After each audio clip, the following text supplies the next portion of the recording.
Hello, everybody. Welcome back. And actually, I'm going to welcome myself back too. It's been a little while since I released a recording. So, welcome back to my podcast. It's called Talking Each Other Home. My name is Dani, your host, and joining me today, I have Hamid Jabbar. He is my teacher, my mentor, my friend, and the person that took me to Peru in August 2023 for his retreat, Love Song to the Mountains, a truly life-altering experience. And so today we're talking a little bit about that. You know, I've been a little dormant recording podcasts, especially talking about Peru, because it's taken me till about now to get ready to talk about it. In fact, I'm still integrating some of the lessons from Peru, and it's like 8 months later. So I'm sure I'm still going to have more to talk about in the coming months. But for now, there are some things that I would love to share with you all. And so in this podcast, we talk a little bit about my lessons and what I learned along the way and what it was like to be me going through the experience. And also from Hamid's perspective, what it was like to plan something like this and facilitate it, and how the idea of this even came into being, like what it was like for him to finally meet Peru and meet his teacher, Miguel, who he brought us to go meet and experience plant medicine with. And speaking of plant medicine, we also talk about Huachuma, a little bit of the history of Huachuma and the education and what to expect when you take Huachuma, and especially when you experience Huachuma or San Pedro in Peru, what happens with the land and with the prayers and with the medicine. And so we talk we talk all about my favorite things, to be honest with you.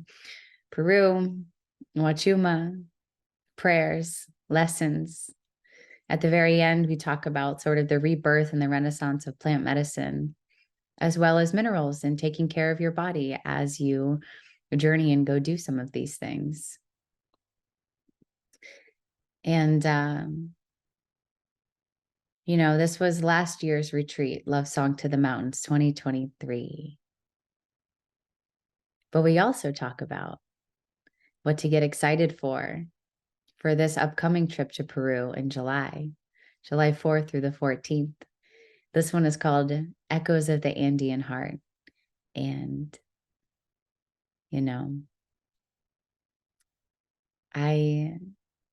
I can't say enough nice things about doing something like this for yourself. It's a true pilgrimage of self-discovery, even without the medicine. Traveling all the way down to Peru, being up at high elevation, experiencing the land and the people and the little city and town of Pisac is medicine in itself, let alone the prayers and the hike and the ceremony is its own kind of magic. And so being able to combine all of these in a 10-day span is, I don't even want to say one of the most special things I've ever done. It is the most special thing I've ever done. And so I can't encourage you to look into this enough, especially if you feel called in any kind of way. And so before we get into the podcast, because this is probably going to be the only podcast I release about Peru, I wanted to just speak a little bit about some of the lessons that I took away. And we're going to get into that in the longer form where me and Hamid are speaking about things. But just so I can kind of say a little bit of my piece and give you a little taste of what it was like to journey to this sacred valley and to experience this medicine and to experience a new side of myself. So, and I won't take too long on this because you have a nice lengthy podcast with me and Hamid to listen to, but I do want to give you a little taste. And the reason why I want to talk about this just for a moment is because maybe listening to some of the lessons I was given will help you learn some things as well about yourself. And maybe you don't have to go to Peru to experience it, or you don't have to take Huachuma to experience it, but maybe me and Hamid just talking about it will help you sort of start to think a little bit differently about, yourself and life and prayer. So what I will tell you, I was talking to a friend and she said, "What is your biggest takeaway from Peru?" And I said, "Well, how do you put a vibration in a true internal and external perspective shift? How do you put that into words? You really can't. It's something that you have to experience for yourself." But the biggest thing I can say that I took away, something that I can kind of put into words, is prayer. I learned what it meant to pray, like how to pray, what prayer means to me. And it's really shaped everything I do, every single thing I do. I walk different. I teach yoga different. I speak to people differently. I create sound ceremonies differently. I sing differently. I actually sing, period. And the big lesson I want to tell you was what I learned in the first Huachuma ceremony that we did. We were in the first altar, and I am sitting next to my teacher, Hamid, and we're passing around the singing stick. So we're about to all kind of sing. And I sang one of my favorite songs. It's called Native Prayer. One of my all-time favorite songs, probably like top 3. And this song means a lot to me. And I just sang it. And I was so nervous because Hamid teaches me about my voice and about sound. And I had never really sung in front of him. And so I did. And it felt really good to just get it out. And it really, in that moment, it cracked me open. I mean, I went all in and just went for it, which is kind of a scary thing to do. You know, you're kind of around a bunch of strangers and around your teacher. So there's this certain level of like nervousness. But I thought, I am in Peru. I came all the way here. There's no way I'm going to hold back right now. And so I sang it. And after we were done with the altar, I go up to Hamid and I was like, "Hamid, what did you think of my song?" And he goes, "Well, how did it feel?" And I said, "Well, it felt really good." And he's like, "Good, because it's a prayer, not a performance." And I was like, fuck. It was like a little bit of a kind of an embarrassing moment that I needed validation, but I needed to get this lesson. This was the biggest lesson for me. So like it needed to happen in this way. And I feel like because I went all in, I got an all in lesson. So he says, "Good, because it's a prayer, not a performance." I was like, all right, cool. So I'm walking up the mountain and I'm going over and over it again. Did I pick the wrong song? Did I pick this for my ego? Like, what is this? Finally came to the conclusion that I love this song. It was the one I was supposed to sing. And what I just left it there. And finally, you know, we had the other 2 altars. And then the last altar, I sang this song called Because I Love You. And it is my song. I sing that song every chance I get at the end of all of my sound ceremonies, whether I'm at the nursing home or the yoga studio. Like this song means everything to me. And so the last altar is the love altar. And I sang this song, and some of it's in Spanish, some of it is in this Aztec language called Mexica. And we were very on the medicine at this point. I mean, very, you know, it was the end of the day, had 3 cups of Huachuma. And so I was sitting there and I sang, "Because I love you so much with all of my heart." And I really prayed it. I really like sang it from my heart to everybody there individually, because I love you so much, to this experience, because I love you so much, to Peru, because I love you so much, to all of my parents and the people in my life and my family and all the people I know and the ones that I don't know, and all the dogs in the world and all the animals and little friends and creatures and plants. I just loved and really prayed it. And I felt the difference. I didn't need any external validation. I didn't even care because it felt so good. And it came from a place that was so deep inside of me, that felt so true and felt so me and felt so connected, that I didn't need anybody to tell me, good job, kid. So it took me from the beginning of the hike, the very first altar, to 12 hours later, the last altar. And I felt it. I felt the difference. And now I take that lesson with me into everything I do.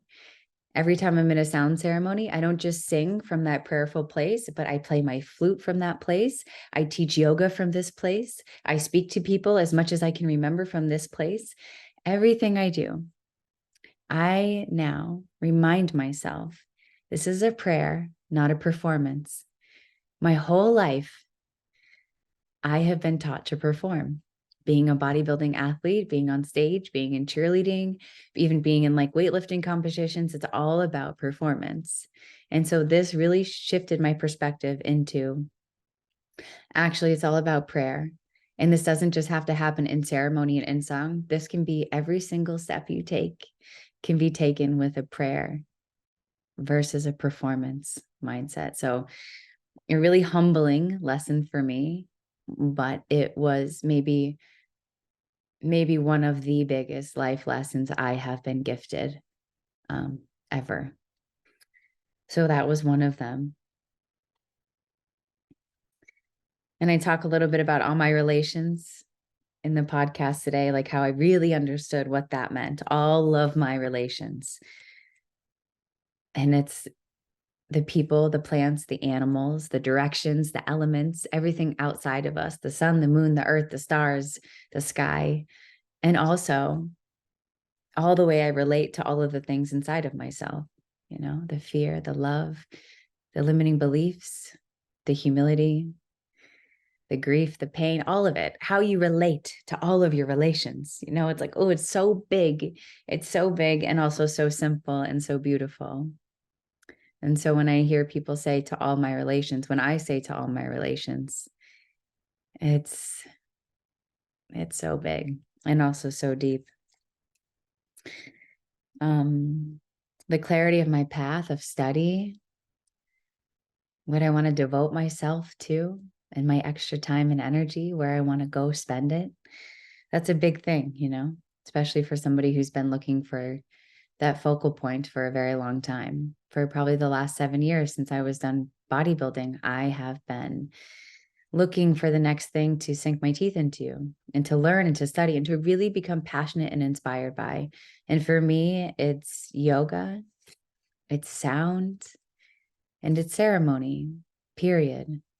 There is nothing else that I want to learn about. And so it's just learning about all the different ways that these show up for me. And while we were in Peru, we also went to this beautiful, sound meditation that was there was a huge, 6-foot, maybe even bigger gong. There was 10 gongs and all of these different instruments. And I was so inspired. And we did cacao and sound. And now I do my own cacao and sound ceremonies here with the altars. So it's kind of cool how it's all integrated into me. It's really just me. Yeah. So what else do I want to say? Because I know this is getting long. Oh my goodness. Well, one of the things my intention for going to Peru was I bow my head to my heart and I listen to the whispers of my soul. And before I went to Peru, I was really in this overthinking phase. I was kind of in fear a little bit and just doubting myself, doubting the text messages I would send, and just really overthinking everything so in my head, extra anxious. And I was sick of it. And I was watching myself do it. And so my intention for going to Peru was I bow my head to my heart. I get out of my thinking mind and I get into my heart space and I operate from there. I take every step forward from there. And like I told you, my biggest lesson was prayer. Well, when you pray, for me, it's like a mudra that, like the Anjali mudra here at your heart center. And then you bow your head to your heart in prayer. And I feel this motion. It's almost like all the thoughts roll down off of your head through your shoulders onto your hands. And it just sort of transforms there. You just bow your head to your heart. And for me, that the answer was prayer. That is how. And it's a feeling space, not a thinking space. It's huge. It's everything. And with that, the other intention was I call on this wiser, more connected version of myself, this better space holder, this better yoga teacher. But what does better mean? It's like more connected, more wise, not so in my head, right? And again, the answer to that is prayer. A more prayerful version of myself is actually what I was calling in. And it happened. And I really feel like that was, I keep coming back to prayer because that's it for me. It's how I operate. It's who I am. It's what I do. It's what I want to tap into even more. It's what I want to study. And when I say prayer, I don't mean the traditional on your knees in a pew confessing your sins sort of thing. I mean having a conversation to the great mystery and all the different ways it shows up for us, and the elements and the directions and the animals and the earth, and then in ourselves. It's like this big feedback loop, and the prayer carries the words and the intentions through the great mystery and then back into you. So that's a cool thought. And the last thing I'll say before we get into the podcast is I discovered my voice in Peru. I let it out. I went for it. I was telling you about that in the first altar. I mean, I really went all in. And this is from somebody who has been told my whole entire life that I cannot sing, that I am tone deaf, and whatever, and I sang at every single altar when I could. Sometimes I think there was one altar I didn't sing at because I was so in the medicine that I was just like, I don't know right now. But I sang every chance I got. And since I got back from Peru, I have not stopped singing. In my yoga classes, sometimes in sound ceremonies, in the house, in my car, like sometimes I just sit up here with my rattle and I just sing because it feels so good. So something that Peru really truly gifted me and broke open inside of me and freed was my voice. And it's something that I'm continuing to develop and explore and discover and work with and, help it to come out even more. But I would say that first altar is what started to awaken it. And by the last altar that day, I learned where to sing from. And like I said, I take that with me now every single place I go. Even when I speak, it's a prayer, not a performance. Okay. Well, that was a little taste into my experience in Peru and the lessons that I got to take home with me, along with lifelong friendships. These brothers and sisters I got to meet there are people that I consider family at this point, and it feels like I've known them for lifetimes, even though it's been under a year. And I'm really excited to see where the universe brings us next. I just have nothing but good feelings about this little tribe that we've created, and it's so refreshing to be around people where you don't have to wear the masks. You can be your authentic self, and I think that's probably what makes it feel like a deep soul connection. But anyway, I realize I have mentioned the word prayer probably a million times in the first 20 minutes of this episode. And we're going to mention it a whole lot more coming up here shortly.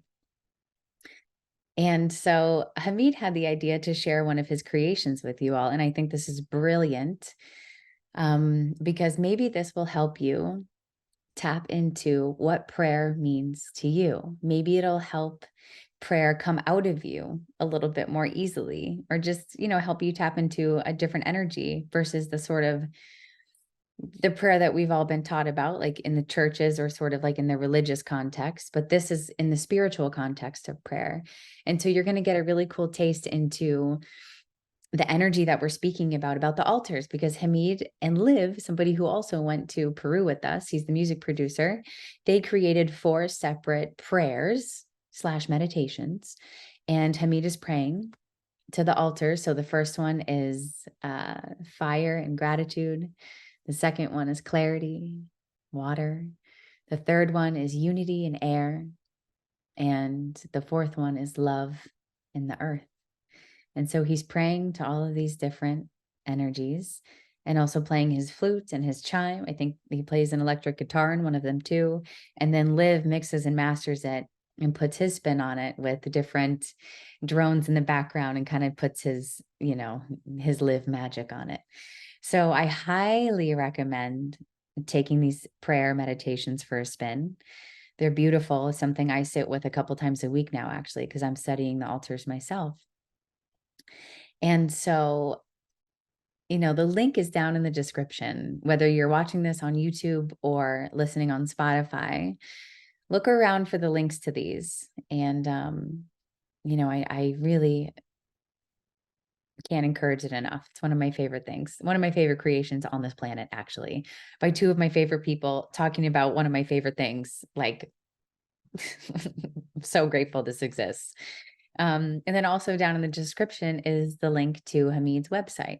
So if you want to look around and see a little bit more about what Hamid does, what he's about, and also get some of the information for the retreat coming up in July, Echoes of the Andean Heart, click around, check it out. And if it feels resonant to you, apply. I would love to see you there. And I just can't wait for you to experience the prayers in Peru with us. But if you don't end up going this time, check out the recordings. It's a beautiful taste of that. Yeah, and my prayer for you is that listening to this podcast, listening to the recordings, helps you tap into what prayer means to you, developing that relationship, the connection between you and whatever it is that you're praying to. So yeah, that's my prayer, that you develop your own connection to prayer. Okay. Enjoy the episode, and I will see you on the next one. Hamid, hello. Welcome back to my podcast, Talking Each Other Home. I'm so excited to talk to you today. Hi, Dani. Thanks for having me. I think it's been a while. We were just discussing that. Yeah, it's been a very long time. I think you were probably one of the last ones that I released. It feels like it was over a year ago or something. Uh, Yeah. yeah, time is a little bit blurry, but that sounds about right. Yeah. It was definitely before we went to Peru, so it must have been an early part of last year. Yeah, I think it was. And I feel like so much has happened since then. Like, feels like literally my whole life has changed since the last time that we spoke. Tell Uh, me more. yeah. Well, yeah, that's what I want to talk about today too, is like Peru and what a shift that was for me. Um, and there's so many lessons. I was kind of just going back over my experience in Peru and reading some of my journal entries, and it felt like I was reading a book. It was like I was so into the experience of it and sort of the way that we stepped through the altars. And now just thinking about how I do things in my life, I operate from a very different place, and I want to incorporate as much as I can into what I do from what I learned in Peru. The altars, the sound, the medicine, the prayers. My biggest lesson was the prayers, how to pray, Mhm. where to pray from, where to sing from. And yeah, I don't know if I want to get too far into that now. I think I want to talk about Peru first, because I want to talk to you today about Huachuma, the medicine that we get to take when we go to Peru, and Miguel and the facilitator, and that's your teacher, and also how you found Peru. How did you get introduced to it? And like, why did you want to take people and why do you want to continue taking people there? So I'll fill in my lessons along the way, but I feel like I want to start with how did you get introduced to Peru? Yeah, well, we're gonna have to go back in time a bit. Um, I'm not sure. I would just suggest people probably listen to the prior podcast we had because I think I did go into my sort of mini life story, a little bit about me in that one, Mhm. and I don't want to go all the way back into it. But sometime in my mid 30s, I had pretty much transitioned into teaching meditation, doing body work, working a lot with sound meditation or sound healing, the term that some people know. And I was invited into ayahuasca ceremony in the United States. Just keep in mind, I mean, I came from music school, so of course I dabbled with cannabis and smoking weed, but I was never really interested in psychedelic medicines. The reason that I ended up going to the ayahuasca ceremony is I had heard about ayahuasca in my early 20s. So we're talking the early 2000s. I think one of my cousins had been down to the Amazon and told me about it, although he didn't participate. He just had, come in contact with it. I think he was too scared. And so it had been on my radar, but there wasn't a lot of information. So when I was invited to a ceremony, I quickly, of course, went online, but like we're talking a time period where there were not a lot of podcasts or documentaries about ayahuasca. There wasn't such a big interest in it. So I kind of went in blind, not knowing what I was getting into. I was drawn to it because the person that invited me was in one of my meditation classes. And he essentially said, these places that you're taking me with sound and with your voice, just guiding the meditation, they're so similar to the places that I go with ayahuasca. And he was for certain that I had been working with it. He was convinced that somehow and I said, no, I wasn't working with ayahuasca. So I went to the ayahuasca ceremony and a lot of things shifted in my life after that. And pretty soon thereafter, I was introduced to another medicine by the same medicine person called Huachuma. Many people are familiar with San Pedro. That's the term that is more common in the United States, but the Quechua name is Huachuma. And so I started to attend ceremonies where we worked with ayahuasca and Huachuma. Ayahuasca at night, Huachuma during the day. Let's fast forward a lot because a lot changes in this time of my life, and we can talk about that if you want as well. But I got really into these medicines. Part of the reason I got into them is that they were they were exactly what this person had told me. They were catalyzing the types of states that I had been experiencing in meditation, but way deeper, way beyond anything that I could ever imagine existed in meditation. And the music and the sound component of the ceremonies was huge. These are essentially sound meditations on steroids. Or, they're basically taking sound and doing things with sound that you could only dream about. And it's very hard to describe that to people until they've experienced that. So, of course, coming from sound meditation and exploring consciousness and working with my emotions and all of this and yoga, it just seemed like the natural next step for me. And this was all happening in the United States, actually in Arizona. Sometime into this process, I was really drawn to start working with these medicines in a deeper way.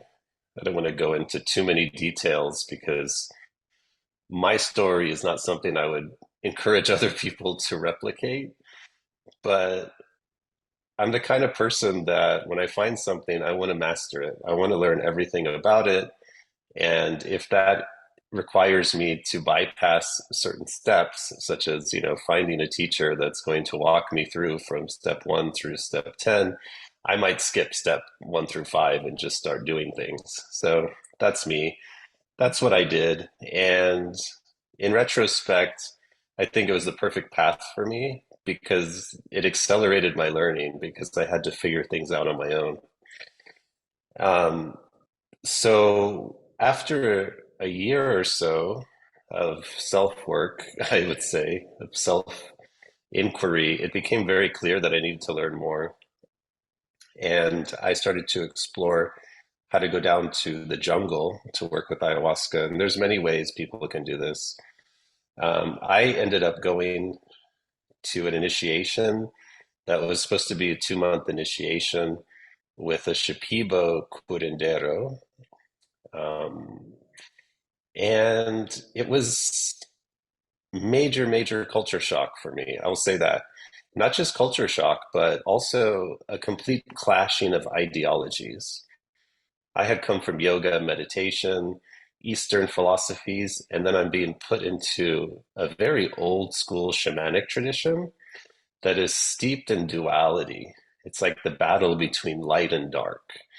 It's entity possessions. It's all these magic things to protect yourself. And I remember thinking, like, what is this? And really challenging myself to open up to it a little bit, open up to the ideas. And it was actually during my time in the Shipibo initiation with ayahuasca that I met somebody in the jungle who started talking about his experiences with Huachuma, and we connected over that because I had had experiences with Huachuma too, this other medicine that comes from the Andes. And so it was through this person that I heard about a curandero named Miguel, a Huachumero, who you've met Miguel now. Mm. But I heard about him from this other person, and once I heard about him, I knew I had to go there. I knew I had to find him. So I will cut this long story short a little bit by saying that I was supposed to be in the jungle 2 months, but after a month, I decided to hitchhike to town, buy an airline ticket from Iquitos to Cusco, and then sneak back. During my dieta, we weren't supposed to leave. They thought I was going to get hurt by leaving during dieta, so they tracked me down. But I bought an airline ticket. Then when I finished my 1 month dieta, there was a natural break in that where we were supposed to refresh before the second month, and I just left. And I went to find Miguel up in the mountains, and I never looked back, honestly. There's a resonance that you mentioned with the prayers. The way that I would describe things is that the jungle was very dark, and it's still very challenging because I don't subscribe to that worldview. I see there's a lot of benefit in these shamanic traditions where there's a lot of protection and there's a lot of fighting. But when I look at the lives of the people that are facilitating, the lives of the people that are serving the medicine, that's my judge. I always look and I say, this person is serving their medicine to me. This is their philosophy. Do I want their life? And I couldn't answer yes in the jungle. All of those people, I just kept thinking, I do not want their life. I don't want anything that they have. So if that's their medicine and that's the way they view the universe, good for them, but it's not for me. And when I found Miguel, totally different philosophy, totally different worldview, cosmo view, totally different way of working with plant medicines, I instantly felt like, yes, this is the life that I want. If there's a life that I could emulate, it would be his. And so I never went back to the jungle after that, although I did continue to work with ayahuasca, but never in that way. The jungle informed my work, but never really um, changed it so much. I still don't resonate fully with that system.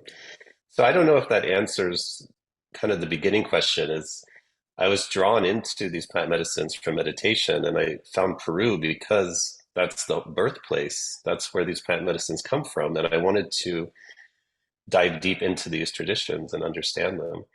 And there's so much more, but that's kind of the overview.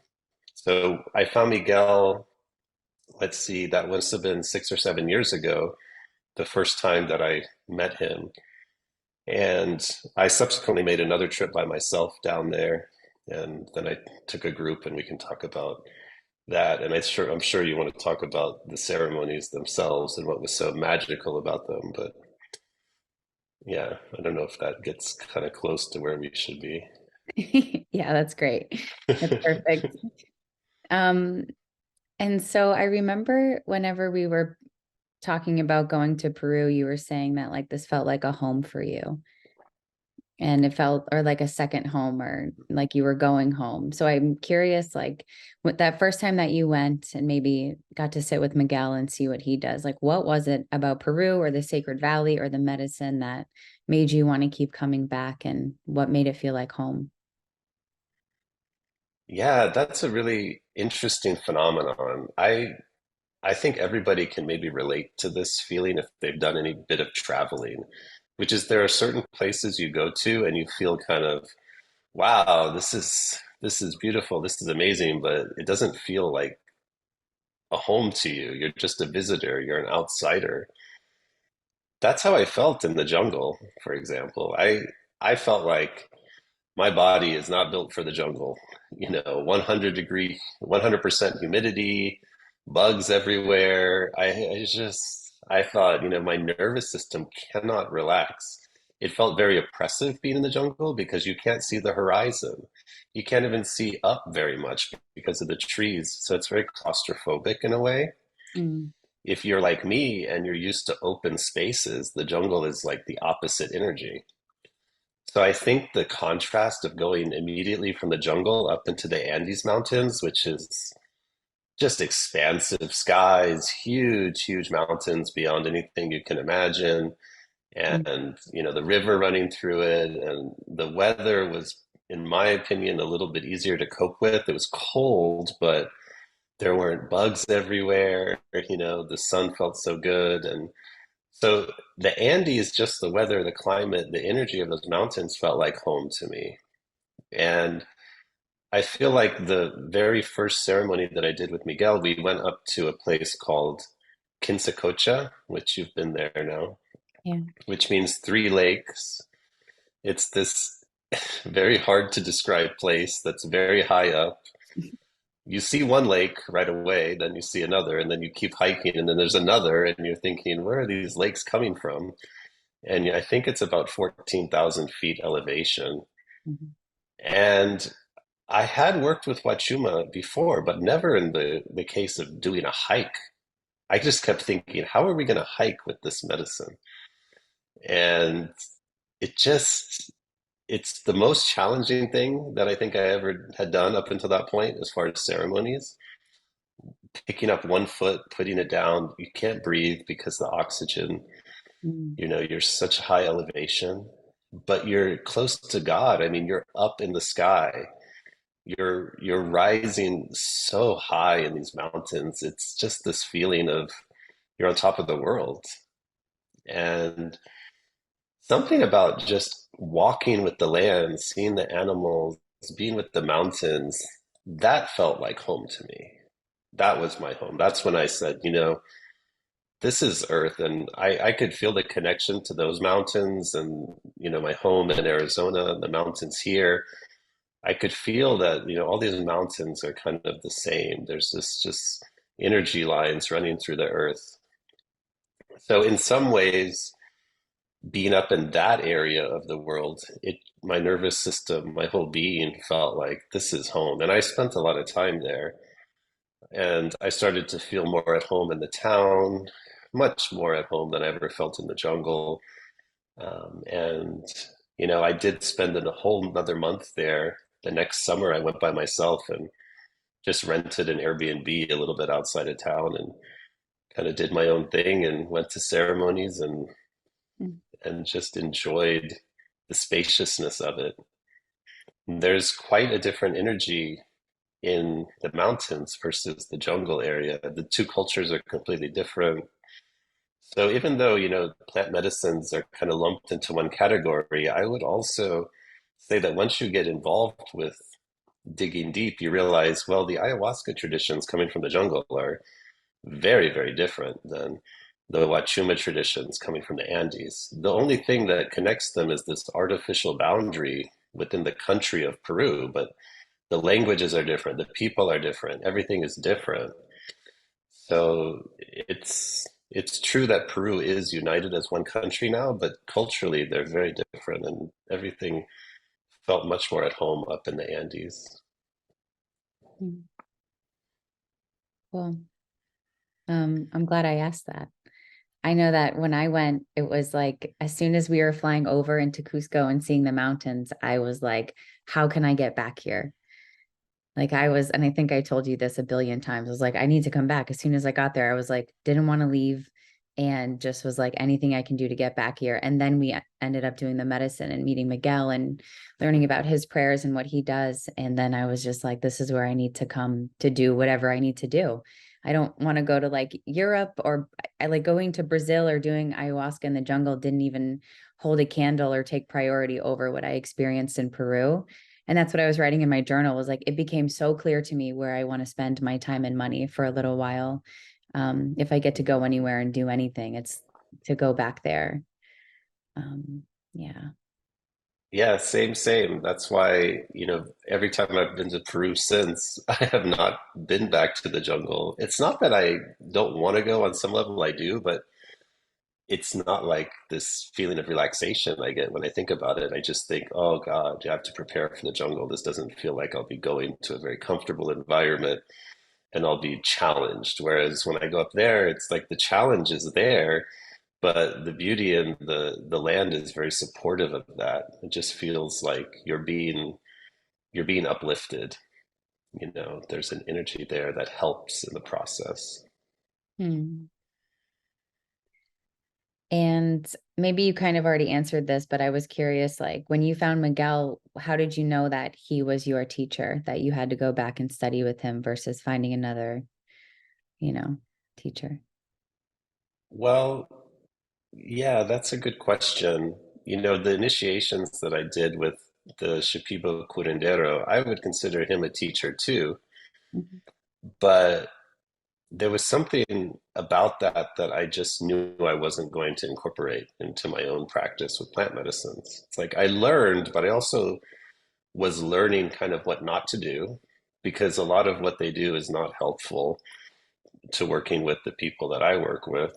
And I saw that firsthand. I mean, they were not exactly successful, I would say, in their medicine work. A lot of people leave the jungle very confused and disjointed and also dysregulated in their bodies. And I thought, there's a huge disconnect happening here where they're just doing what they know that they've done. So when I found Miguel actually, when I asked him about the preparation for the first ceremony, I think we had lunch or dinner the day before, and I was expecting to get this long list of things just like they do in the jungle. Don't eat this, don't eat that, don't do this, don't do that.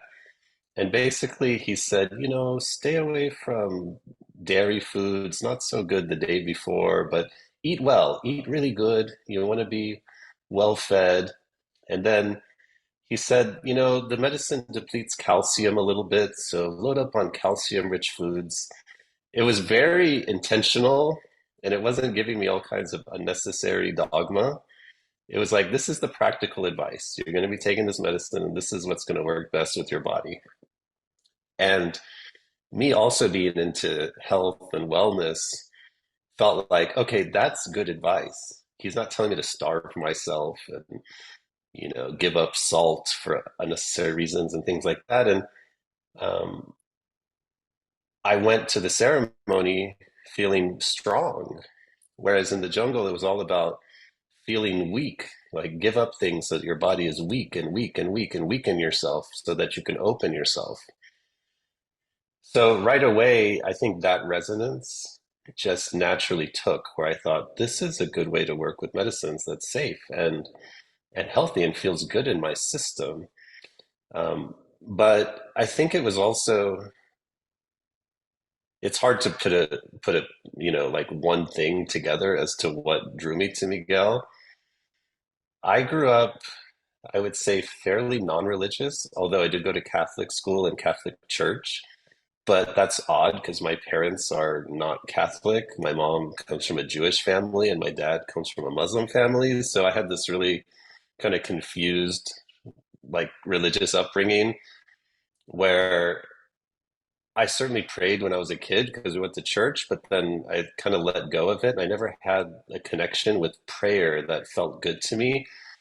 I'll tell this one story, and this is kind of silly, but like when I was a kid, I had a boomerang and I threw it, I was like throwing it like constantly, and it went in a tree and it got stuck in a tree.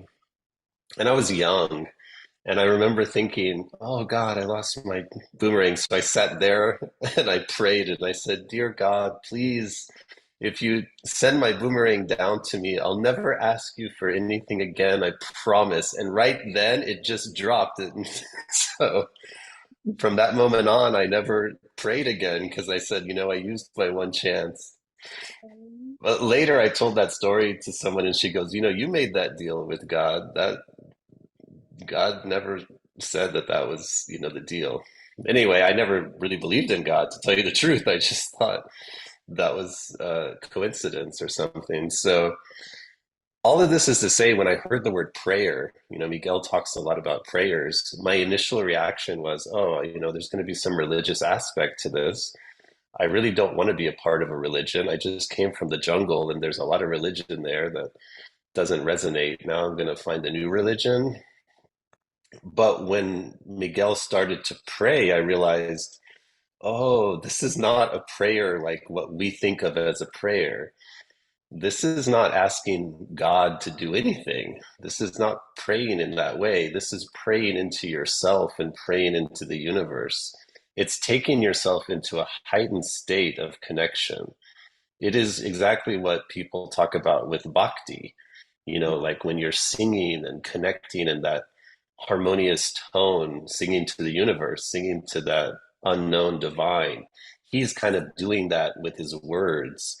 And he gets you to tap into that. I would sit there, close my eyes, and I would feel that opening. And I had been a meditation teacher. So I guided people in gratitude meditations, having them close their eyes and tap into their heart space and feel all this. And I realized there's no difference between what we call meditation and what Miguel calls prayer. Actually, there is a difference. His is more powerful. His works better Mm. because it isn't have this element of fear. Whereas meditation, people are a little scared. Like, I don't want to go too far into like, call this a prayer. Let's just tap into gratitude. But he's not afraid. He's like, let's go. Let's roll with this. Let's really dive into it. And so because of that, the prayers that he offers are these expansive portals. He opens something up to everybody that's around him. So I remember after that first ceremony realizing, oh my God, my whole outlook on prayer has been wrong my entire life. I thought that prayer was me sitting there confessing my sins, asking for some higher power to grant me some leniency or to do something for me. And Miguel totally flips that on its head. He turns you into the conduit, he turns you into the divine, and you start praying to yourself. And you realize there's no difference between you and God. You're all one, and the universe is you. And I think the combination of what he has created with his prayers and the Huachuma medicine, which is a deeply heart-opening medicine, that combination is magic. It isn't just the experience of it. I'll be honest, sometimes it's not easy. Like the experience of Huachuma can be challenging. At the same time, it's challenging, it's very loving. Never felt that darkness that you feel sometimes with the ayahuasca ceremonies in the jungle. There's not this like underlying tension of like, okay, if we do something wrong, we're going to get punished here by the medicine or some other forces. None of that. And I love the elimination of the duality I don't really resonate with this duality in all aspects of life. The duality being the light and the dark. It's a fight against good and evil. You know, this plays out with a lot of the old shamanic traditions, and certainly it's had its place in history, and it works for some people. For me, I'm not into that. And Miguel is not about the duality. He's not talking about putting up your armor and protection and doing all kinds of things. He's about uplifting your vibration. He's about you becoming the instrument that is singing and you becoming this high vibration being. It's very hard to describe in words what happens. You know, I start saying high vibration and people are like, ooh, that's woo woo. Yeah, well, because we don't have the words to describe it. That's why it sounds woo woo. You have to experience it. And so after probably the first ceremony with Miguel, I was like you, I was like, this is all I want to do. I even said to myself back then, I was like, I'm done with ayahuasca. Forget all the pain and suffering. Like, why would anybody drink ayahuasca unless you are a masochist? You just love suffering. And I stayed with Miguel over there doing as many ceremonies as I could. He does hikes, you know, you've experienced, and he also does fire ceremonies. Back in those days, he did the fire ceremony for us in the backyard of this house that he had, no temple, and I'll never forget. I mean, it was absolutely beautiful with almost no fanciness, no setup. And you've seen his temple now that he's built. It's really nice. And I felt very blessed to be introduced to him at a time where he wasn't very popular, I would say. A lot of people didn't know who he was. And so we would be in ceremonies with like two people, two or three people sometimes, and then maybe four people. And then the next year I went back, I in 1 year it was like, oh, there's 10 people in his ceremonies. Like, wow, like Miguel is getting very popular. And I think it's just grown and grown. But each time that I've been with him now, I realize he has grown and grown. His practice has changed. His prayers this time we went in the summer, they blew me away. And they were so different than the first prayers that I ever heard him do. He's continually evolving. He's not static.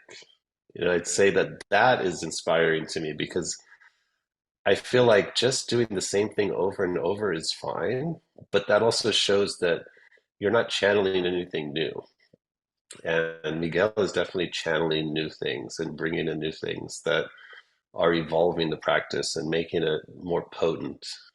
And so, yeah, I mean, I think anybody that meets him, you know, you probably just see, you know, hear in his voice and his eyes what a genuine person he is and humble and you know, just going to ceremonies, I think people would learn more about themselves than any kind of training. You know, now he offers formal trainings, but back then I was just going to ceremonies and really paying attention.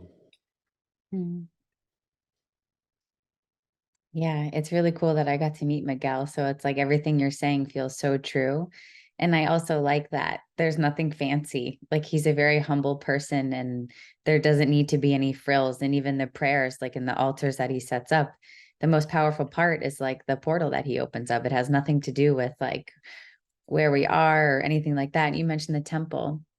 I've been reflecting on my first moment meeting Miguel and like what an experience that was for me because I cried so much in that temple and I think I was just so grateful like after hearing about how you met him and he was your teacher and then I had this like vision one time that maybe one day I would get to meet Miguel and then it was there and I was here and I was like hearing his voice and for however long he was talking and praying and just sort of rambling on I was like ugly cry sobbing. And I remember judging myself on the mountain because I'm like, why am I not crying? Why am I not so grateful and like on my knees and just doing this? But then I thought I didn't even need the medicine to feel what I needed to feel. It already happened like before any of the medicine even was there. So it was just like a really special moment to actually meet like the Miguel and how very real and present and humble he was. And yeah, like that's the person to learn from. I like I like the sort of like hole in the wall teachers there's versus like something that's like a big huge business or like frills or fanciness. I feel very resistant to that. So there's something about Miguel that I really enjoy. Yeah. Yeah, I mentioned that my friend in the jungle had told me about him. We had a lot of time in the jungle just sitting there to talk. There was nothing else to do. So my friend that I met, I had been telling him I want to go work with Huachuma, and he said, you probably should go do a walk, a Huachuma walk with this guy named Miguel. That's what he started off, and I thought, a Huachuma walk? That doesn't sound that interesting. But then I let it sit, and he said, "Yeah, no, it's so good. You have to try it." And I said, "How do I find Miguel?" He's like, "Well, you just go to the town of Pisac, and you'll probably see some guy wearing a green hoodie, like walking around carrying a Wachuma cactus." I'm like, "That's how I find it." It was really funny. As it turned out, that friend in the jungle decided to leave with me, and so we left together, and we found Miguel on Facebook and messaged him. It wasn't so have to track him down that way, but yeah. What would you say your biggest lesson from Miguel is, or like from Huachuma? And maybe it's different, but what's your biggest lesson? Mhm. Yeah, it's a really profound question. I'd say that with Wachuma and with the ceremonies, the way that I've done them since meeting Miguel, these are revealing. They're revealing ceremonies. They're revealing parts of ourselves that are often obscured. So many people think, I believe that they think that somehow the plant medicine is going to tell you something that you don't know, that somehow you're going to go there and learn something that you didn't know. And I think what it really is doing is pointing out what we already know, but that we don't see. It's illuminating parts of ourselves. And in that sense, it makes us more of who we are. It's not changing who we are, it's just bringing out those parts of ourselves that we suppress. And so, Miguel said some stuff that first trip I'll never forget. He would just drop little things here and there. And one of the things he said at the end of one of the ceremonies, maybe it was in the first ceremony, he said, it's not about the medicine. It's not at all about the ceremony either. It's about our lives and how are you praying in your life. And when you look at your life, and we do 4 prayers, prayers of gratitude, prayer of clarity, prayer of unity, prayer of love. So when you look at your life, it's really easy to figure out what to do with your life because all you have to do is ask, is this part of my prayer? Mm. Is this decision part of my prayer? And if it's not, you know the answer right away. So what he really gifted, and I think he gives everybody, has nothing to do with the plant medicine. It's just a way of connecting with yourself.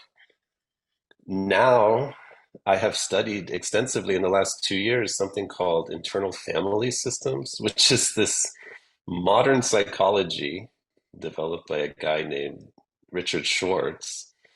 And I realized Miguel was doing this in his own way, probably long before. And what he teaches is really that to have these conversations with ourselves. And when he starts talking about all of our relations, many people think it's about the external relations, like our family, our friends, the animals, the plants. But now when I hear him, I notice that he's also talking about the relations with yourself, these different parts of yourself, which is internal family systems. He doesn't know internal family systems. but your relations with your emotions, your relations with every part of you, and I think that is the gift, is that you leave in full alignment with your core self. And I found that I mean, the biggest changes happened in my life when I came back from being with Miguel. And I joke, but it was true that when I came back, I had no desire to go back to working with ayahuasca. I just thought, why? Why would I do that? And all I wanted to do was prayers and hikes with Huachuma and connect with the land and myself. And those are still my medicine. Like if people ask me, what's my favorite type of ceremony? That's it. Mm. Walking with the land, you know. And honestly, in the United States, I don't even have to take Huachuma. I can just go do the land walk and the prayers. It's just the same. The Huachuma obviously will amplify it if people take it, but it's not necessary either. So I realize it's just a way of connecting. It's a way of being true to yourself. I think that in some respects too, working with the Huachuma medicine gives form to your life, whereas ayahuasca can leave people fairly disorganized. It doesn't necessarily have a directive afterwards. That's why there's a big integration process that must happen after working with ayahuasca, because it kind of shatters you to bits, and then you're kind of like sometimes wondering, like, well, what do I do with that? Like, but working in this way with Huachuma, there's kind of a natural flow that happens. I think you've experienced this. It's like you don't even have to think anymore. You know the answer to what you want to do. Things are very much in alignment. And it doesn't feel, the integration process is not a process of putting yourself back together because you didn't fall apart. It's more about, okay, how do I align with who I know myself to be, all these external parts of my life? And that's certainly challenging, but in a different way. And I think it leads to, if I want to look at like results, which I hate that term, it leads to better results because people, including myself, having met Miguel, having gone through that type of ceremony, we don't come back and like destroy our lives, which I think happens more when people do things like ayahuasca in the jungle. They don't know that they're destroying their life. They think they're doing the right thing. It's no judgment, but um, yeah, certainly I felt like finding that medicine, finding that ceremony kept me true to who I am without letting me fall off the deep end, because I think that I could have been close to falling off the deep end if I just stuck with ayahuasca, if that makes any sense. Mm, it does. Um, I'm really happy you mentioned the all my relations thing. That was one of the things I was journaling about because I had heard that before, but after going to Peru, I really felt that. And that's something that stuck with me. Like all my relations, out in the world, the people, the plants, the animals, the mushrooms, all the different things, but even the way I relate to my fear and the way I relate to love and all my relations has taken on a totally different feeling to me. And it's kind of shaped the way I do everything. And my whole perspective has changed. And that's like a huge thing, I think, because everything you do changes if your perspective has changed. And then even with the prayers too, how you said you don't need the medicine for them. It just gives you a new lens to kind of see life through. Since I've been back, I've been creating yoga classes and sound ceremonies, this, around the different altars. And what Miguel taught me was to pray and how to pray, and that it's kind of a conversation between you and the great mystery and just the ways that it shows up, maybe in the personality of the fire or the water or something like that. But it's created prayer as not like this dogmatic thing in the Catholic Church, but like a conversation with God or the great mystery and myself. And I do it every chance I get. Like even in my yoga classes now, sometimes I open up with a prayer because we're going into the altars and it feels so good. And it's like every step I take now is even more prayerful. And I find that the more connected I get to the altars, the more in prayer I am, like even just listening to certain songs. So it's like the all my relations thing and the prayer has shaped and changed everything I do and everywhere I want to go and what I want to say and how I want to be. So it's like this huge shift happened. And it was helpful to actually journal about this a little bit before we got on today. Cause I was like, wow, everything is different in the best way possible. And it's so much more loving. It's not as dark. It's just like uplifting. And yeah, I don't know. I just felt like I had to say that there because it was like on my heart with the prayer and the all my relations. That was like two of my huge takeaways. Yeah. Yeah, the prayers, the medicine. You were there probably where ask Miguel questions about things, like how do you make your medicine? And he'll say, it's just a prayer. Like everything to him is it's very prayerful. And again, I sensed immediately when I came back to the United States after that there would be a challenge bringing prayer into the things that I was doing. I had been very much in the meditation world and I was comfortable guiding people in meditation. Again, it's the same thing, it's just a different word. But the second you start saying prayer, all of a sudden, a lot of barriers come up for people because I think it's triggering, for people here, having been exposed to prayer in these contexts of control, these contexts of, fear, like you pray because you're scared, and it's a different thing. So I struggled at the beginning because also in the word altar, I was like, should I even call these altars? Altar sounds very religious. Prayer sounds very religious. And there was certainly a transition when I started to incorporate the prayer like what you're doing already. I would say to people, I'd say, if the word prayer is triggering, just close your eyes and imagine it's a meditation. And I had to do that at the beginning, mainly because I was uncomfortable, I think. And slowly I started to dissolve that where it didn't matter anymore. And one of that is a big process that I had to go through in my own healing, which is like coming out of the closet on my spirituality, because it's such a part of ourselves that we don't show the world a lot of times. You think about, I was an attorney. You didn't pray in court. You didn't pray, you wouldn't talk about spirituality in front of your clients or in the office. That if you had a spiritual practice, you need to keep it quiet or do it on your own time. And that creates this kind of um, fracture in ourselves.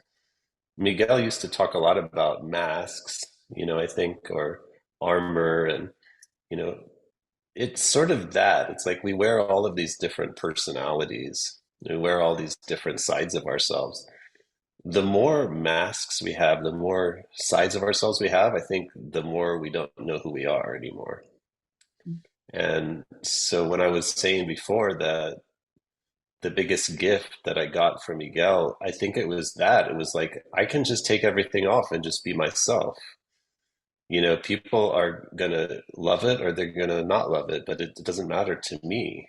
What matters to me is to be true to who I am and not be fearful of what other people think. You know, Miguel has a hat, and you saw it. It's so cute because it says, pray more, worry less. And I was thinking, I really want that hat. But if you wear that hat in the United States, people are going to assume a lot of times different things about you. Like, oh, he must be religious, like very religious. And that's not exactly the message that I would want to convey. So there's kind of this challenge that comes also because, like, once you know who you are and you know what's true to you, how do you bring that out? And we have to slowly start to take little baby steps to be true to who we are. And I think that's the biggest struggle, maybe. It's also a gift, but it's the biggest struggle of, really aligning with who you are is showing that to the world and Mm. showing that to all the people around you who they got to know you through one projection of who you are.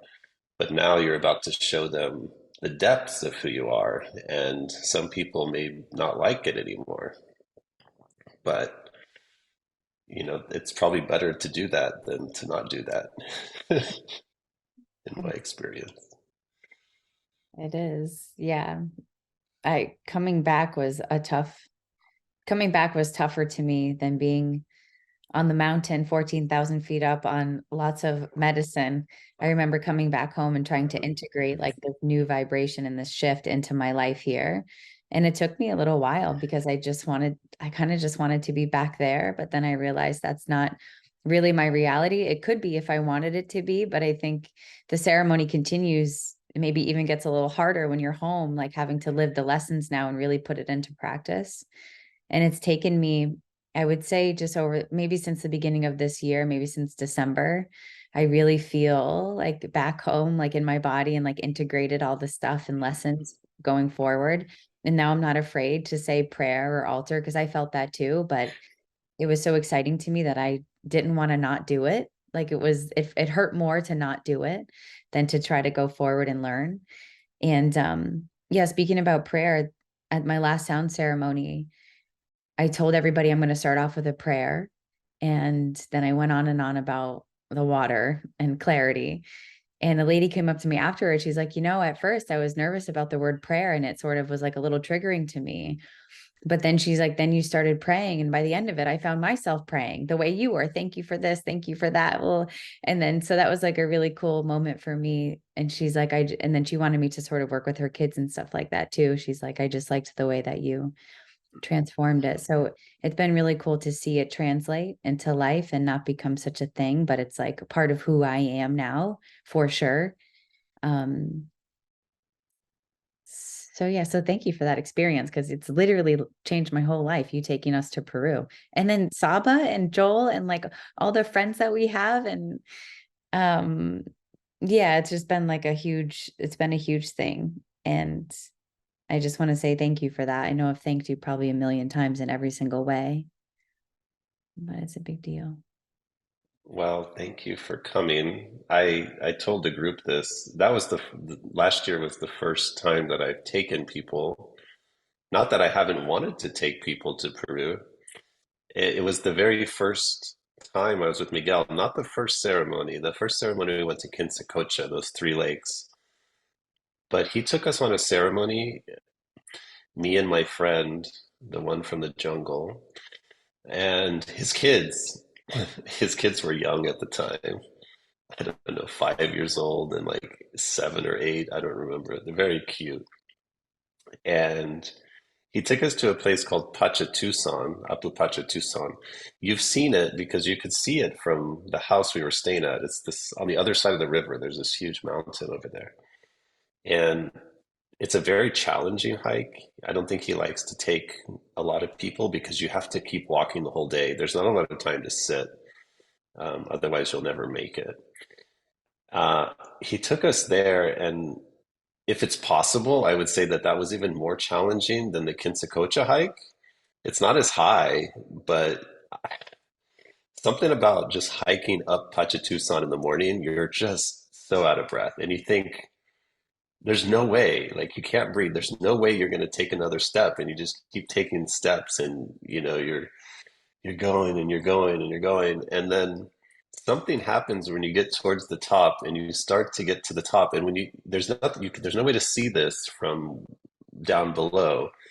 But at the top of Pachatusan, it opens up into this huge, flat, expansive, what I would say, prairie with just land as far as you can see. And there's little ponds. And then there's people up there with their animals, in the clouds.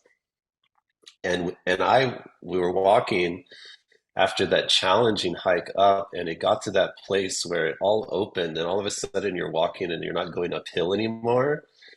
And I just lost it. I started crying so hard because the feeling that I had at that moment was I first want to take my dad there. That was the first thought. I was like, if I could bring my dad to this place and have him take these steps and experience this, everything in his life would change. Because I think people have such a limited view you have a narrow view of your world if you spend your day working and stuck with all of the things around you, and then you go there and you've broken through and you've seen something that very few people in the world have ever seen or will get to see. It changes everything about you. You're not the same anymore after that. There's no way to forget those incredibly beautiful moments. And so I was crying mainly from the fact that I really wanted everybody in my life to experience that. And I felt like, oh my God, and it's not the medicine, it's just come to this place and take these steps and see this. And I still have that feeling. I know that my dad is not going to do that in this lifetime. They're too old and he's not in good shape. But I kept thinking after that that I'd want to take people there. And for years I toyed with the idea, how do I take people down there? This place is not easy to take a group. Um, I think it's becoming easier these days, but it's a challenging. It's not like there's like a retreat center right there where you just like plop in and everybody's taken care of. It requires a little bit more effort. It's not luxurious in the sense that people are used to luxury, although the house was really beautiful and nice. Um, and so there's like the logistics of how do I get people to come? And I realized sometime early last year when I was just contemplating this, I realized, the right people are going to come and none of that matters. And yeah, that's why I say thank you because I remember when everybody got there in the house, everybody came on different flights, or you had some people on your flight from Phoenix. No, you came by yourself and people from Phoenix were together. So anyway, the everybody finally arrived at the house and I think we had our first little like gathering. And I just remember looking at you all going, wow, you all have a lot of trust in your hearts to come down here because it's such a journey.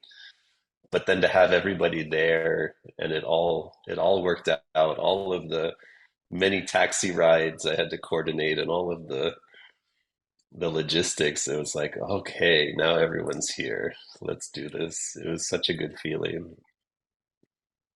Mm. But yeah, it's a big leap of faith. You took a big leap of faith. Of course, you knew me before, so maybe not as big a leap of faith as some of the people who didn't know me. Yeah. But I had never like left the country or traveled that far by myself or really done anything like that. Like that was definitely the biggest trip I've ever taken. But I just kind of knew, I just felt really safe with you and I knew that it would all be really great and really fine and it was. And I remember everybody getting to the house and we were like, "Oh my God," because we had been talking on Zoom for months prior.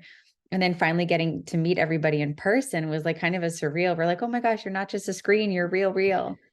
And yeah, and then we got to build relationships there and go through some stuff. And I remember thinking, even because we had a couple days before we even took the medicine, and I was like, this is amazing, even without, and I'm very excited about plant medicine. And I was like, I don't even need it. And then we got to experience and go through that together. I feel like when you go through something beautiful and challenging like that together, you're bonded in a certain way. But I remember just the medicine of Peru, the medicine of the tribe, you, the food, the house, like everything was so beautiful and perfect that the medicine was kind of just a cherry on top. Um and now and like getting back on the Zoom calls after we went through the Peru situation together, the Zoom looked so different. I remember getting back on and be like, oh my God, I like know you guys. Like we've cried together, we puked together, we hiked together.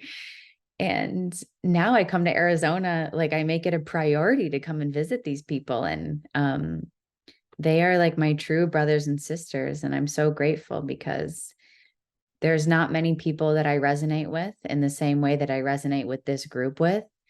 And it feels like I'm far away, but whenever I come and visit, it feels like I'm home again. Um, so it's a really special thing that you did.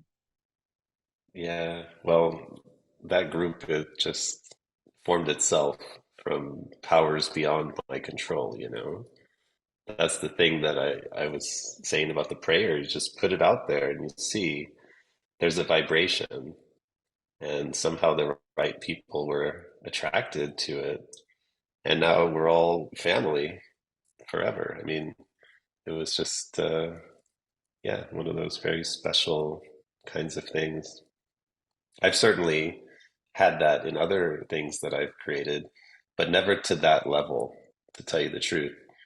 Never has like a group that I've put together um, really bonded in such a way that it's truly remarkable, and everybody's so yeah, everybody in that group was so incredible and brought their own medicine to the table, what they shared.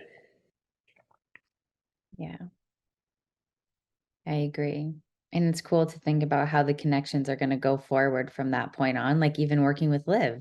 Like I got to release my first song on Spotify. That's super cool. And because I committed to Peru and like did that, I got to meet Liv. And now, it's just like amazing the little spin-offs that are happening from that now. Hmm. Yeah, it's really Yeah. cool. Um, so I guess my next question, now that we're talking about like retreat stuff, is there anything like the flow of the preparation that you want to talk about, or like what goes into it from your end? Because I just got to go and kind of have fun, but like, what was it like putting it together from you? And like, what did you learn being a facilitator of something like that? Because that was a medicine container in itself. Yeah, that's really a good question. And I think I think that's the reason I didn't take people down in the past too, is that I never felt like I had created the right container to do it.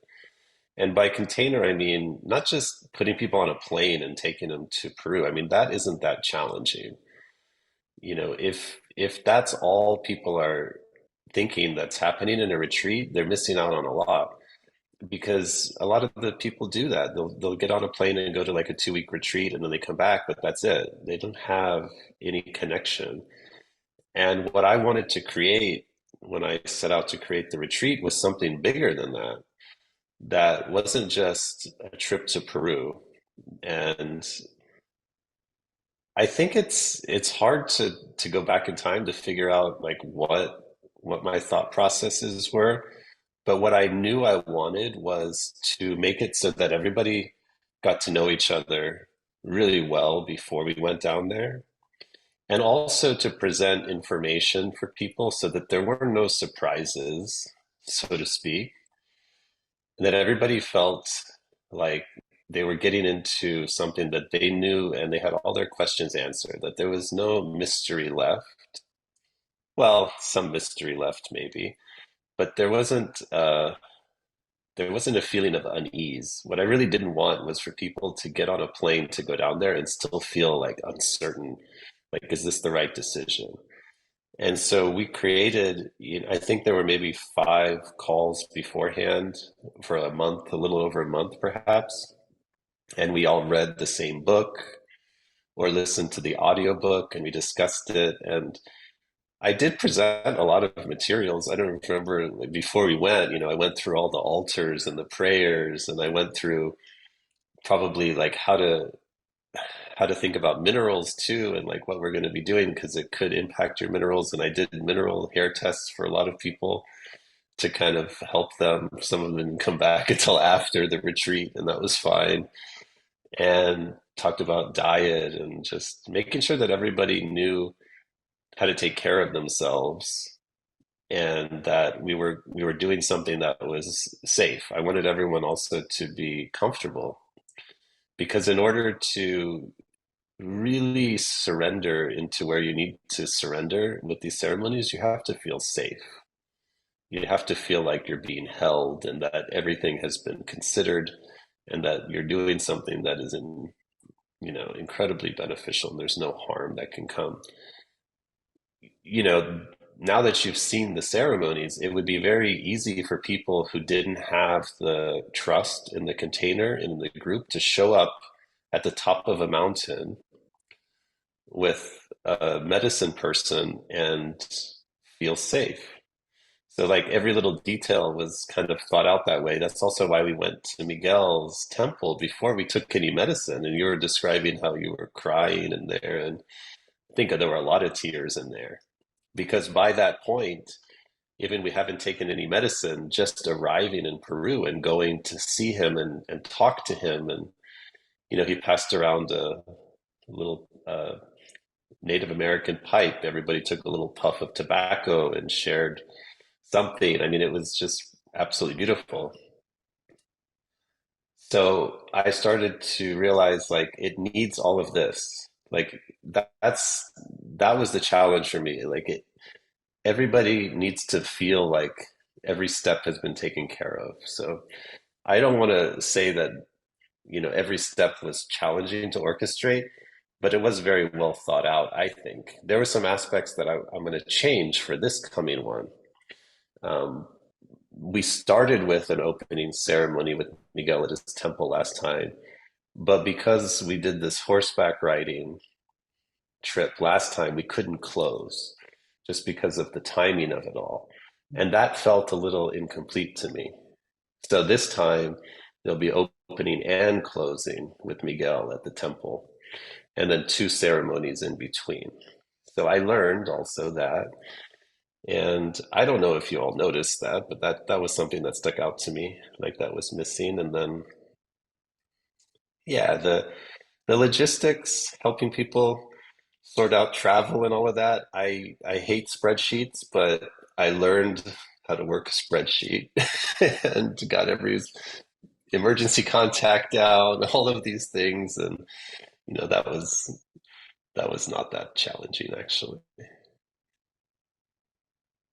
And then And even when we came back, the container continued. That was another thing. I didn't want to just drop people like, okay, I just took you on this trip and now it's over. Have a nice life.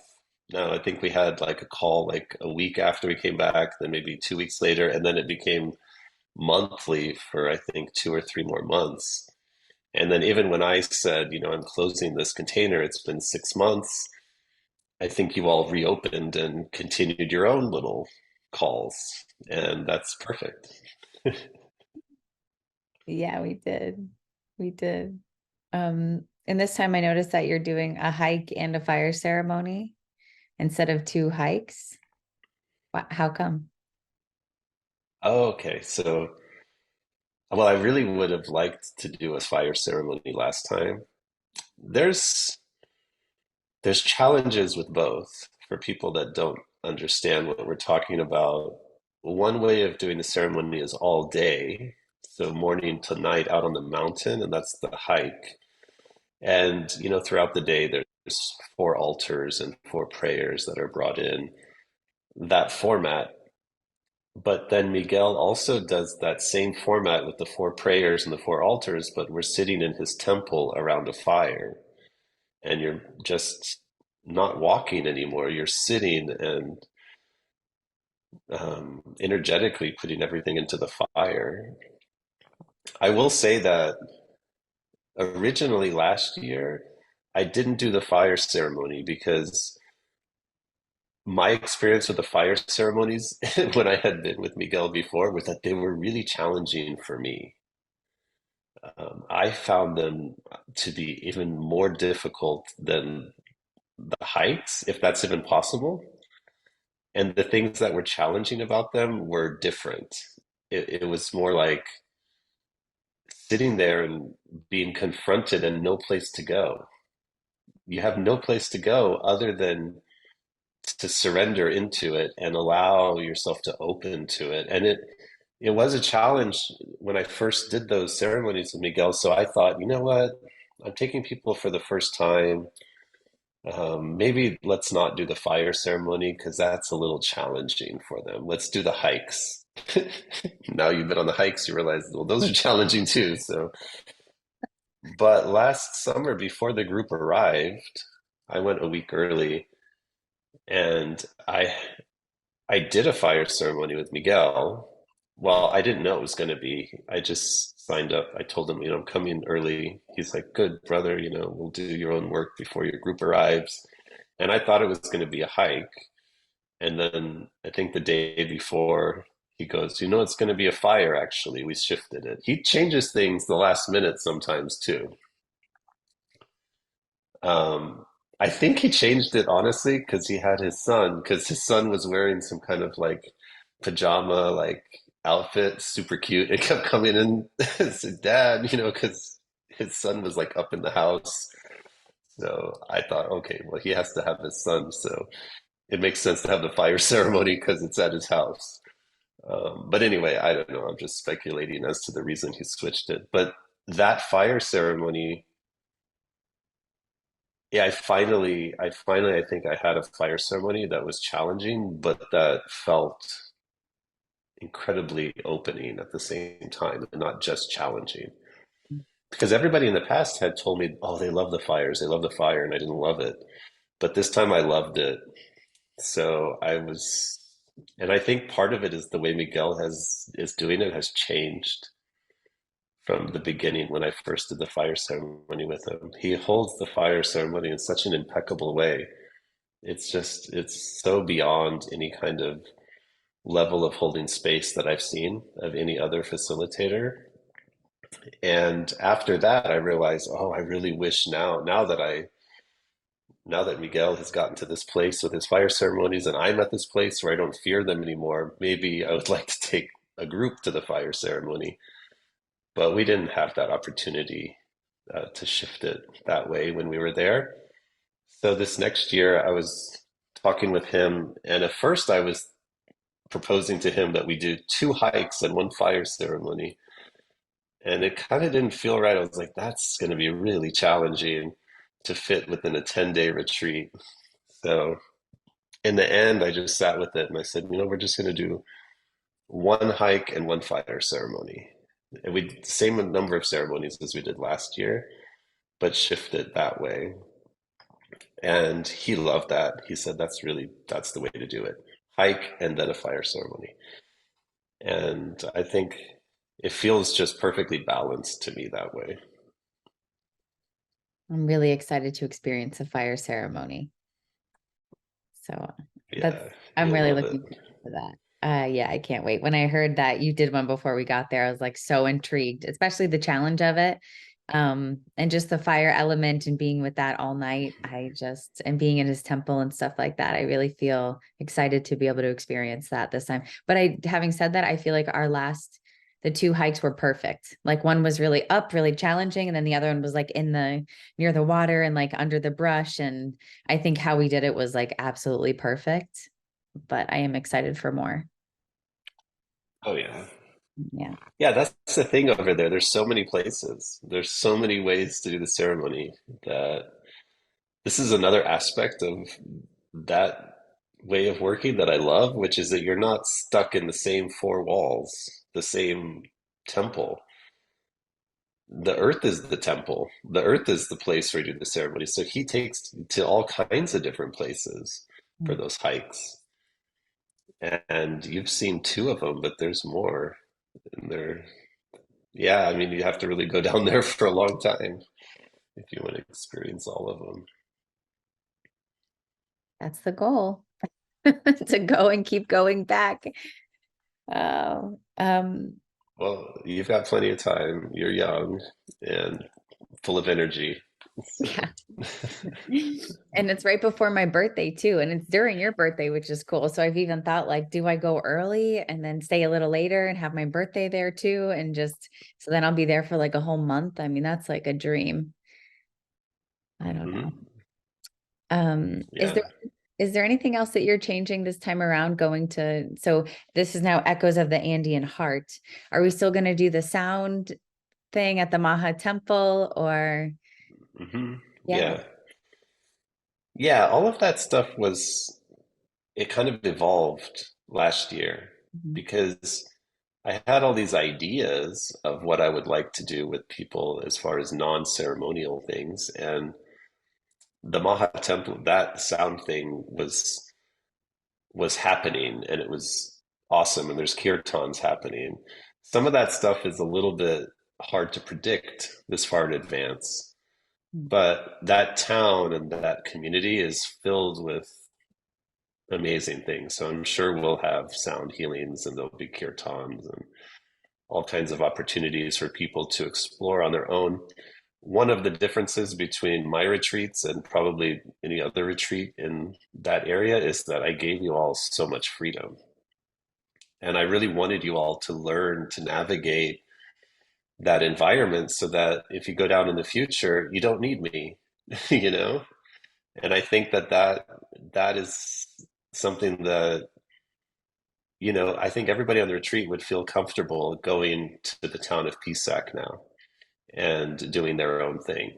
So it's not just a retreat to go there and be in some kind of retreat center that you don't see the outside world. You all were immersed. You figured out how to work the taxis. You figured out how to get everywhere. You were going to the sound healings. You're going to the kirtans. You found the restaurants. And that's part of the learning is also to integrate. So, I didn't mention when I was saying before about the container, but that was key. I didn't want to create a retreat that was so inclusive that people just get in a taxi, arrive at a retreat center, and that's it, and they don't know anything about the local environment. So there's so much to do there. There's so many different activities. So there'll obviously be opportunities to do all of those things this year. We just don't know the schedule yet on what they will be because it's dependent on what's available. But I assume there will be similar things available, if not the same things. Mm, cool. I definitely felt that. Like, I feel like I could go back alone and feel very safe. And it does feel very safe. Like, I know before I went, because like I said, it was my first time that far out of the country. My parents were nervous for me. They were also like, don't touch the dogs. And the first thing I did, I was like, look at all the dogs. Um, but I feel very safe going back by myself even. And the town was really good. And like learning a little bit of Spanish was helpful. And I loved being in the town among the people and watching how they live and what they do and what they make and all the different arts. And it was just so impactful, even to just be there. And the food was so good and felt so fresh. Um, and Jesusa and her cooking for us and the soup. Like now I Mm. make quinoa soup all the time. I actually had the rest of it last night, my last batch I made.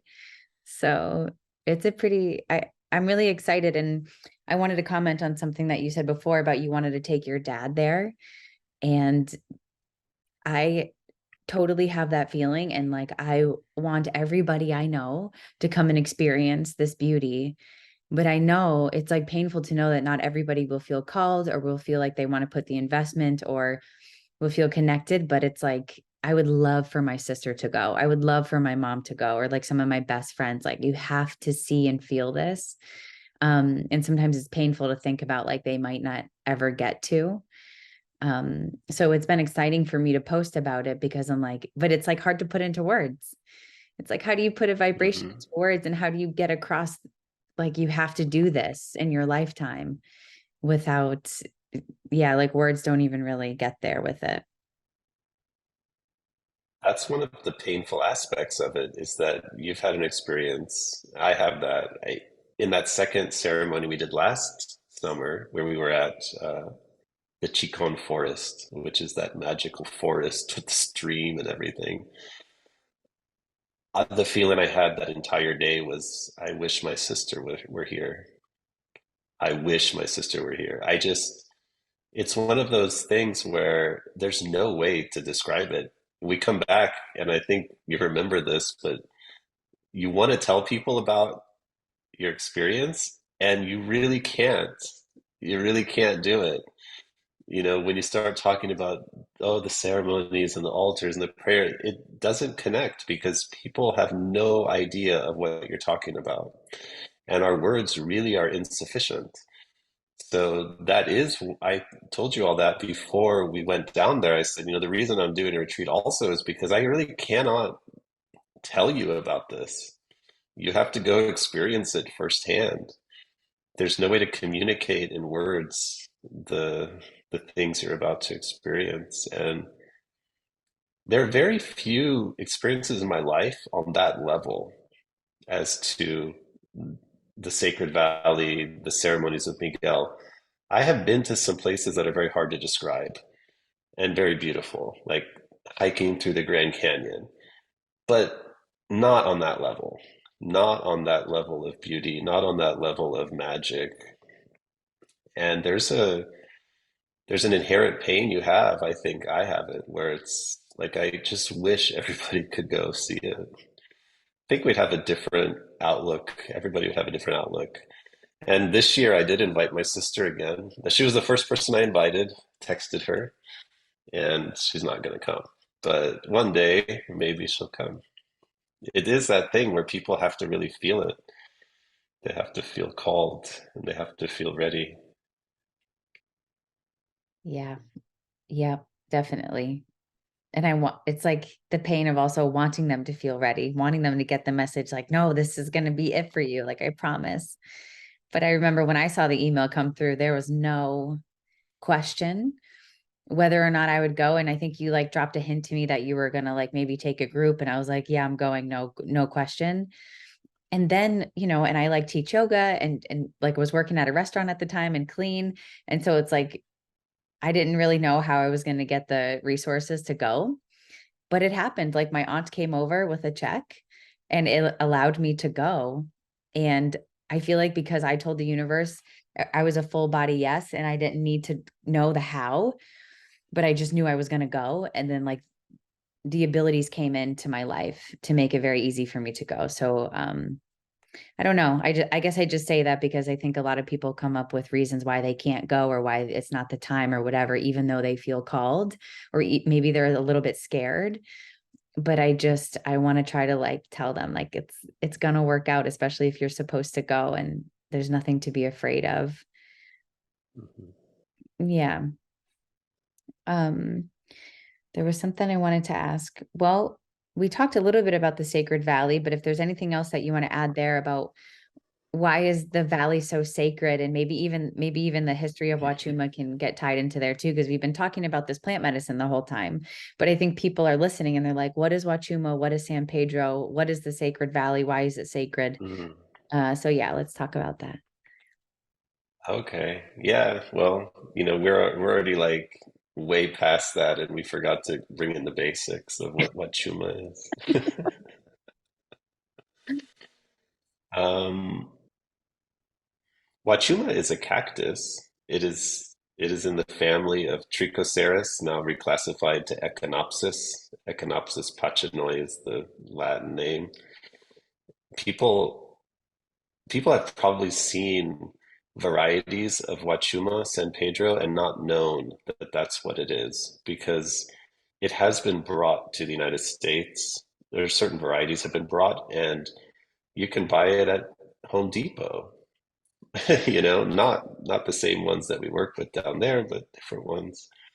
The history of these medicines is a little bit unknown. Part of the problem is that about 500 years ago, the conquistadors from Spain were were really influential on what happened with the plant medicine traditions. So, if people remember their history, there was a conquistador named Francisco Pizarro, and he was from Spain. The conquistadors, like Pizarro, were largely people that had no rights of inheritance left in Spain. Like in Pizarro's case, he was a bastard son. So he had no right to inherit the land from his father. So I I remind people of like Game of Thrones. I know you're not into Game of Thrones, but many people have seen Game of Thrones where it's like the bastard son, what do they do? Well, they go to join the Night's Watch. They do the jobs, the dangerous jobs that nobody wants.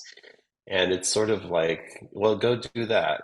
So Cortez, also similar situation, and he's who is responsible for conquering the Aztec, decimating their culture largely, and taking the land. But Pizarro, let's see, Pizarro had not really accomplished much. He had made his way down to Panama, and at the time, the Spanish who were exploring did not know what lay south. In fact, they didn't know if there was a landmass south of Panama.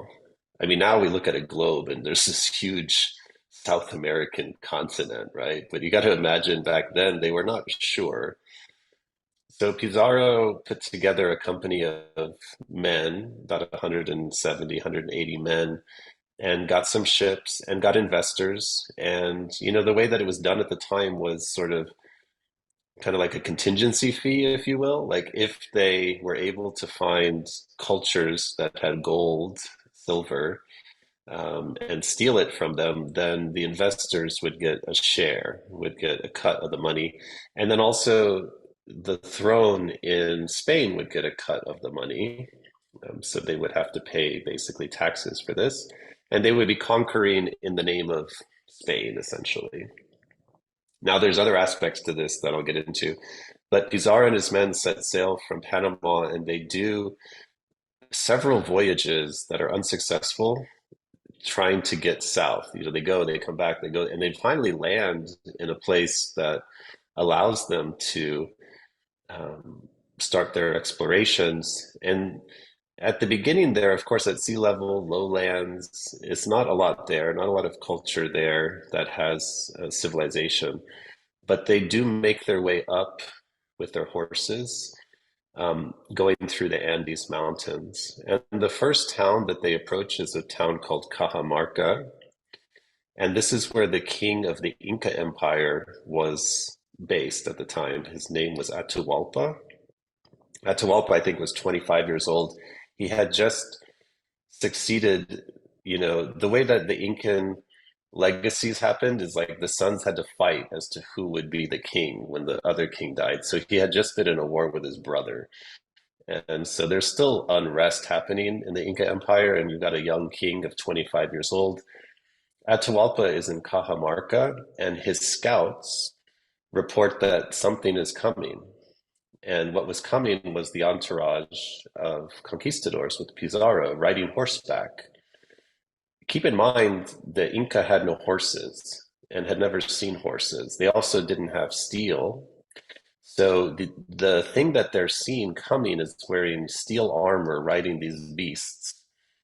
And there's many stories of this. There's art painted about it, but Atahualpa decides that they must welcome their guests, whatever's coming, by setting a table. And they set the table, and Pizarro and his men approach and come into the palace walls and see all the gold and the silver that's at the table and everywhere else. And of course, the conquistadors, that's what they're looking for, gold and silver. So they quickly decide to kill all of the Inca that they can. There's a famous art piece that depicts this. And in that day, the Pizarro and his men killed, I think, 3,000 Inca soldiers and suffered no casualties. Because the Inca had bronze. Bronze is very weak. It's basically like a copper alloy, and no match for the Spanish steel and armor and the horses. And they take Atahualpa as a hostage, and they tell him, we want all of the gold and the silver. So for the next year, Atahualpa is kept a hostage, and from all over the Inca Empire, which spans thousands of kilometers, huge, they're bringing all the gold and silver they can find for the Spanish. Now, there's a cultural issue happening because Atahualpa and the Inca didn't use money. They don't understand why would they care about killing people over gold and silver. That doesn't make any sense. They used a system of barter. The Spanish, of course, gold could be turned into money, coins. Literally, you can make your own money. So, they don't understand each other at all. Once they got enough gold and silver, they did kill the king Atahualpa, and they moved on to Cusco, which you've been to now. And they conquered Cusco, and they claimed that whole territory in the name of Spain. They said this is now part of Spain, and the country was called Peru. Now, this united a lot of various cultures. So I mentioned before, like the jungle that's part of Peru, very different than the mountains, but still within the borders, right? So they're creating an artificial kind of boundary called Peru that encompasses many different languages, many different cultures. And what had been happening in Europe was the Spanish Inquisition. All of this was also part and parcel to the Catholic Church in some ways, because part of the conquest is also to root out anything that was viewed as heretical, anything that was viewed as non-Christian. And what do you have in these cultures? You have people working shamanically with a plant called Huachuma, this cactus, which you can drink as a sacrament and do all kinds of magical things and ceremonies. So part of the Spanish Inquisition was to essentially wipe out the Huachuma traditions that were happening. And they would put the curanderos that were working with this medicine on trial. And it went underground. It went deep into the recesses because nobody wanted to lose their life or be tried for heresy for working with Huachuma.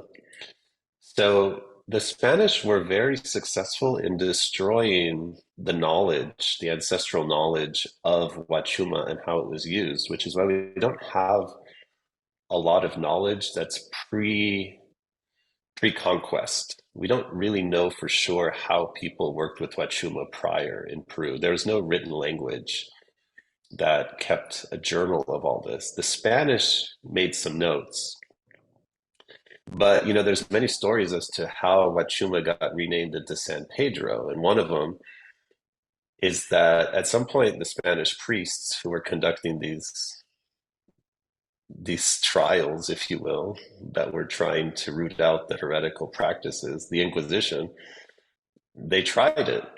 They tried the Huachuma for themselves, and they felt that Huachuma was opening the gates of heaven or holding the keys to the gates of heaven.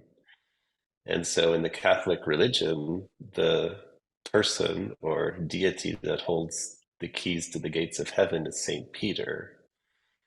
So in Spanish, Saint Peter is San Pedro. So the cactus was then essentially renamed to San Pedro by the Spanish for that reason, or probably other reasons too, and taken back to Portugal and Spain. And it's growing all over those regions. We don't know how the Spanish were using it, whether they were using it in religious ceremonies or not. Much of that is lost too, or not talked about. But it then became about 150 years ago when Peru became its own country, a little more than 150 years ago. It got its independence from Spain. Then the Spanish Inquisition obviously was abolished, and all of a sudden, people in Peru were like, oh, we can work with Huachuma now. We're not going to get it put on trial, but now we're talking hundreds of years later. So it's like the great great grandchildren of the curanderos. So they don't have the same knowledge. So all of the ceremonies that started essentially what we consider a traditional ceremony today in Peru is post um, colonial. So there's a lot of people that claim that they have the right way, the only way. It's not true, actually. There's many ways of working with Huachuma, and there's many types of ceremonies. I think that's one of the beauties of that. Even, if there had been like a long lineage that stayed the way it was, you may not have ceremonies like Miguel's. You may not have these kinds of ceremonies that have developed. So in a way that has freed Huachuma, whereas with ayahuasca, things kind of are similar. Like there wasn't the same kind of conquest of the ayahuasca traditions, so they're a little bit stuck in the way that they were for thousands of years, for good or for bad. But they're yeah, the Huachuma traditions are all over the place now. There's no way to know. This is the other thing that I mentioned about Huachuma. A lot of people have actually experienced Huachuma in the United States, and I had before I went to Peru, but it is very different in Peru. I mean, not only is it a different cactus, now you saw those cactus growing at Miguel's place. They are big, they are fat. They're not the same ones you buy at Home Depot. They're very different type of cactus. The soil is different. The medicine itself is like nothing that I've ever experienced. I don't even understand how yeah, I guess Miguel's answer is, well, it's all the prayers, but yeah, it's a very different type of medicine than you can experience anywhere else. And so even for those people that think they know Huachuma, they don't know Huachuma unless they've been there. I'm glad you mentioned that because I was going to ask you, how do you feel like being on the native land where it grows, natively? Like, how do you feel like it changes the experience? So I'm glad you mentioned that. I think it's a completely different medicine. Mhm. I actually I think it's unfair in a way. We probably need to have a different term for the Huachuma that is being served in the United States or elsewhere. Even the Huachuma that is exported from Peru, it's exported dry and it doesn't come here fresh. It's a very different type of medicine. You know, the way that it's made, and I can't speak for everybody, but Miguel's medicine is it's probably the strongest Huachuma I've ever experienced in my entire life. And it takes you to places that I have never ever experienced with any other type of Huachuma medicine. It's definitely on par with ayahuasca to me as far as how powerful it is. And some of the places that it takes you are kind of the same, which many people have always commented, oh, Huachuma is so gentle, it's so loving. It's like, I know it is, but it also can be, and in my opinion, is just as powerful or more powerful than ayahuasca. And part of the problem is that people don't really know how to handle it and work with it in that way. Miguel is one of the few people that can. And he's so skilled, not just at preparing the medicine, but holding the container that opens that medicine, that the places you go are very different. In fact, I only want to drink Huachuma with Miguel. I mean, there's nobody else that I really want to drink with. I maybe will go one day to one of his teachers in Ecuador, but I pretty much saved myself for that, for those ceremonies. They're that good. Mhm. I can relate to that. Definitely. Um, What is your opinion on that? Because I think you've had multiple experiences with Huachuma. yeah, it was like you said, it was very different. It felt, it was strong and it was just different. I feel like the medicine and the land were dancing through me. They were interacting sort of, and I was sort of the middle man between it happening. So I think there was a different interaction going on with the land and the medicine inside of me. Mm, It was like stronger. Um, but it was also served a little different too. So, I don't know, but the prayers and the portal and the sacredness of it was the same. So it's like that feels similar to me in the altars, mhm, but the land was doing something different. I remember like blinking my eyes, mm, like, what am I looking at? Is this the sky or the mountain? And then the mountains were purple and green and sort of doing their thing. And um, the water, the audio, like on the second hike was super cool. And I remember when the medicine first started to work, like when we were hiking and sort of doing breath work up the side of the mountain, I remember closing my eyes and seeing like a little bit of the visions and the sort of things happening. And I was like, oh, hello, grandfather. It was just like a meeting, like I've met you before and I see you again. And then after, I don't know, 3 cups or whatever it was that I had at the end, it was almost like the mountains were guiding me off. They were like escorting us off the mountain. They were like kind of doing their dance and their thing. So I would say that was the big thing was the land. Um, mhm. but the prayers in the portal felt similar, just as sacred. Yeah. Yeah. Yeah, the land there is, I think that's what makes the difference. I can feel that vibration of that land. You know, you mentioned the colors. There's this particular shade of purple that the rocks of the mountains take on. I don't know if you experienced that. It's a little bit of difficult to describe because it's not just the color, it's the look of them, and then there's a feeling that comes with it, and you feel this like it's like synesthesia. You feel the vibration of that. And so in their cosmology, like the Andean cosmovision, they call these mountains by apus, and they have a personality. Like some of them are like feminine or masculine, but you really feel that there's something there. There's this connection.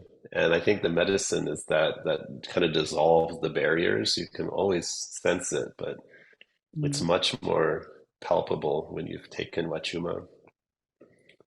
And I still remember the second hike we did at the end, there's a part where we made prayers for people and we went and put cedar in different places. And I went by this tree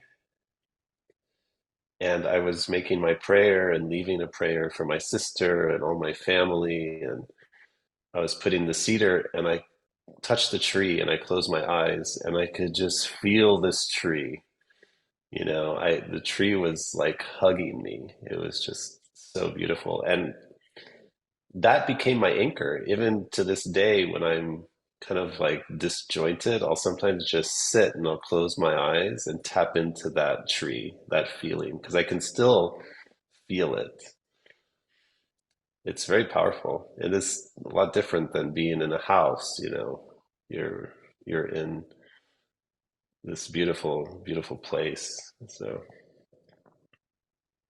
But I had a similar, well, it wasn't with the tree, but it was with the mountain. And I was having an internal conversation with the mountain about the great mystery and what this is and how we're here. And it was like, I remember this dialogue I was having with the mountain on the second hike, actually. And on the first hike, there was another mountain experience. And I brought my grandfather passed away. In July, it'll be 2 years. So it was almost like his 1 year anniversary. And with ayahuasca, I worked a lot with my grandmother. So I thought, okay, we're gonna go be with grandfather. So I brought his little like prayer card thing. And I remember leaving the mountain is actually when we were in the car. I left a prayer for him. And I remember looking back up at the mountain, I felt this presence and the sun was going down. The clouds were there. It was kind of like ominous and mysterious, but I could feel it was like the mountain was looking at me. And we were also having a thing, but it also felt like my grandfather's presence there in the clouds with the mountain. It was like a really cool thing. And I knew that we were with the grandfather medicine. And I was surprised I wasn't more emotional, but it felt very like presence and prayer is what I can say that I remember seeing in my journal a lot, presence and prayer. Um mhm, and grandfather feeling. that's beautiful. Yeah, thanks. I'm excited to go back again because I feel like I had a little bit of fear, uh, almost like a veil of fear over the last experience, like what's going to happen? How am I going to be in the medicine? And it's so strong. I've never been here before. And now I'm excited to go back with even more walls down and like even surrender more into the medicine. Um, Mhm. yeah. Yeah, I was telling you that too. Like this time, I had no interest in learning, so I was just surrendering to the ceremony. Mm-hmm. Closing my eyes, not paying attention. When I was first going there, I was so interested in what Miguel was doing. Like, oh, what is he doing? Oh, he's doing this. Oh, he's doing that. Oh, okay, that's that. And like, kind of like in student mode, that I didn't fully experience it. And then this time, I don't care anymore. Like I'm a student, but I want to learn about myself and the universe. So I just didn't pay attention to what he was doing so much and just went with like where he was taking me, not looking at him, but looking at the place he was pointing us with his prayers. And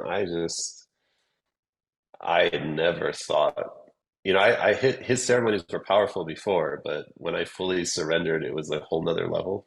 So I think I told you that too. I said, part of it is that you're so curious at this point.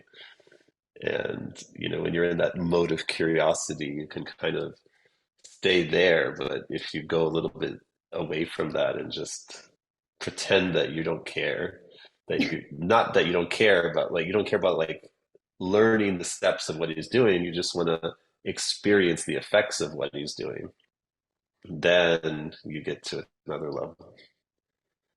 Yeah, that's what I'm excited for this time, like to see if I can be a little less aware of Miguel and what he's doing and how he's doing it and what he said. Like it's like I was so enamored that yeah, I think the medicine kept me there a lot versus going on my own. So I'm curious if I'll allow myself to stop watching and studying. Yeah, I'm glad you said that because I'm in that mode a lot. But I am just so curious. I want to know what he's doing. Yeah. Yeah, it's good. I'm not suggesting you draw yourself out of that, but there will be a place in time where eventually you kind of feel like, okay, I know, like I'm good. Let me just experience this. Yeah. So, yeah. Um, I guess the last thing I want to ask you is about the rebirth. Like, something that came up when we were talking is Huachuma sustainable? Because you know how ayahuasca is like not as sustainable because everybody's doing it and taking it, but like, is Huachuma more sustainable? And what do you think about like the rebirth and sort of renaissance of plant medicine? Oh, yeah. These are really good questions and topics that aren't talked about enough. Um, I think that there's sustainable ways to work with any of these medicines. I would say that. But there is a lot of interest in plant medicine. It's absolutely exploded across the globe, I think. Huachuma, many people are familiar with a cactus named peyote. Peyote is a mescaline cactus, and it was over harvested in the United States. There's a book on mescaline I was reading recently, and back in like the 50s, you could order like a box of peyote from Texas, just full of peyote buttons for like $5. They'd send you like 100 pounds or something. I mean, it was ridiculous. But because back then nobody needed it or wanted it, or they just thought it was this little cactus and there was obscure interest in it. Well, peyote is very slow growing, and so that over harvesting has largely rendered it endangered. It it doesn't lend itself well to the environment of plant medicine use that we have going on today in the world. It's Peyote would have been very sustainable for the local indigenous people because they knew how to monitor how much they took. So I just bring that as a contrast because Huachuma is a very fast growing cactus.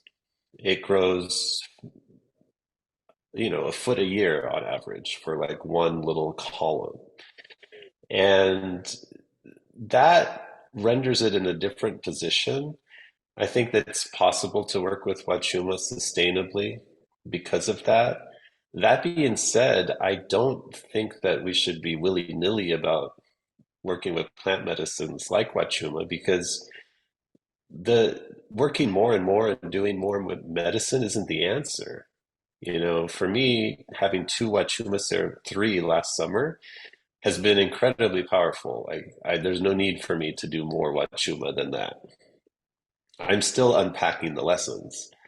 And so if people are thinking that, the answer is to do ceremony frequently, then you're entering a place where you're not in the same kind of relationship with the plant. And maybe that could be unsustainable if that's the mode. So I do think we need to be conscious about taking any of the plants, even though Wachuma does grow quickly. We can't just assume, well, we're going to make this our weekly practice and we're just going to go for it. I don't think that's good for our bodies either, but it's probably not good for the amount of Wachuma in the world. People can certainly, of course, help in this dynamic by growing their own medicine if they're intending to work with medicine. Then they will see how much can they harvest sustainably, and I think it'll give them a different perspective on how much they should be working with that medicine. Ayahuasca is it's not so slow growing as peyote, so it's kind of in between. Part of the issue with ayahuasca, I think, is that the people of the jungle that have the knowledge of where to find it, they don't have a lot of money, and they're willing to go. Sometimes they're willing to just go into the jungle and harvest ayahuasca without considering whether that's a sustainable way of harvesting it. So I would encourage people that are working with ayahuasca to be much more conscious about the source of their medicine. There is sustainable ayahuasca available. It's not just the ayahuasca vine, but like there's plants that are added to ayahuasca, the brew, like chacruna, that if you understand plants, if you're picking the leaves off a plant, you're taking the plant's way of making energy away from it. So if you pull the leaves off any bush in your yard, you can kill that bush if it's done in the wrong way. And that's similar to how people have sometimes harvested chacrunas. They've overplucked the leaves. So you just want to make sure that all of these things are considered. Part of our issue in the West is that we're not the stewards of the land where these medicines are growing. So there's an inherent extractive nature to taking those medicines and bringing them to other places like the United States. Now, of course, the legality here is such that it's not so easy for people to sustainably like create a greenhouse full of ayahuasca. I mean, it's not, you can't buy and sell in the same way. So I think part of the problem is the legal framework prevents people from helping. Now Hawaii is growing ayahuasca vine and that's working. Maybe Florida is growing it, like some of these tropical places. But with Huachuma, I think it's really a matter of just knowing the source of your medicine, not over consuming it. One of the beauties of plant medicine work, like Huachuma and ayahuasca, is that these are not types of medicines you do recreationally. Very different than I think some people think of like plant medicine. They think like, oh, cannabis, I can go down to the dispensary and buy it. Well, most people that I know that work with cannabis, and I use the term work with loosely, they smoke cannabis every day. And it's not actually curing them of anything, but they're in a state of unacknowledged addiction a lot of times. Ayahuasca and Huachuma, it's not like that. I don't know anybody that craves drinking ayahuasca and is in an addictive state of with that medicine. You can certainly get addicted to the ceremonies and things like that, but it's not the type of thing that you'll want to work with all the time. And Huachuma, I think, is a little bit in that category. It The last thing people want to do after they finish drinking Huachuma is drink more Huachuma. Usually they're like, okay, I'm good. And then you have to wait until you forget, you know? Like it's like I hear people talk about childbirth. It's like, well, at a certain point you forget like how painful it was and you just do it again. It's like, well, yeah, it's kind of like that.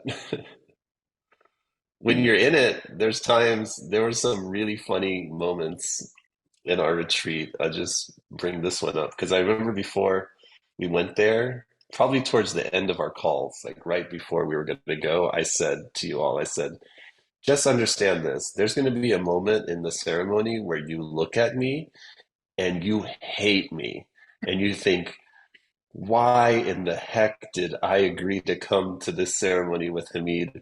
What are we doing with our lives? Why did I agree to this?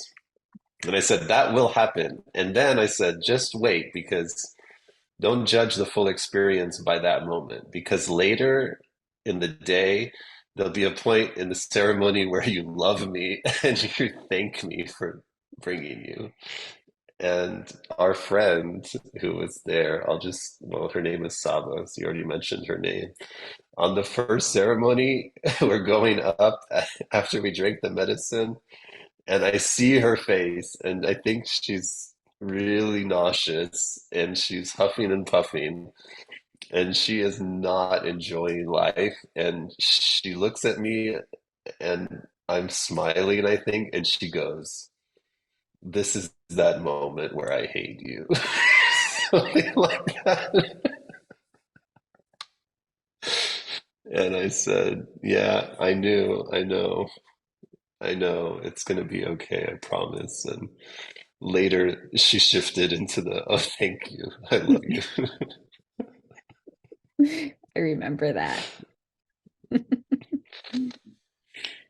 Oh, But yeah, so sustainability is something to consider. I'm not giving advice to people at all. I'm not suggesting people go try to work with Huachuma or ayahuasca or any other medicine by themselves. I would suggest that people ask questions if they are being served medicine.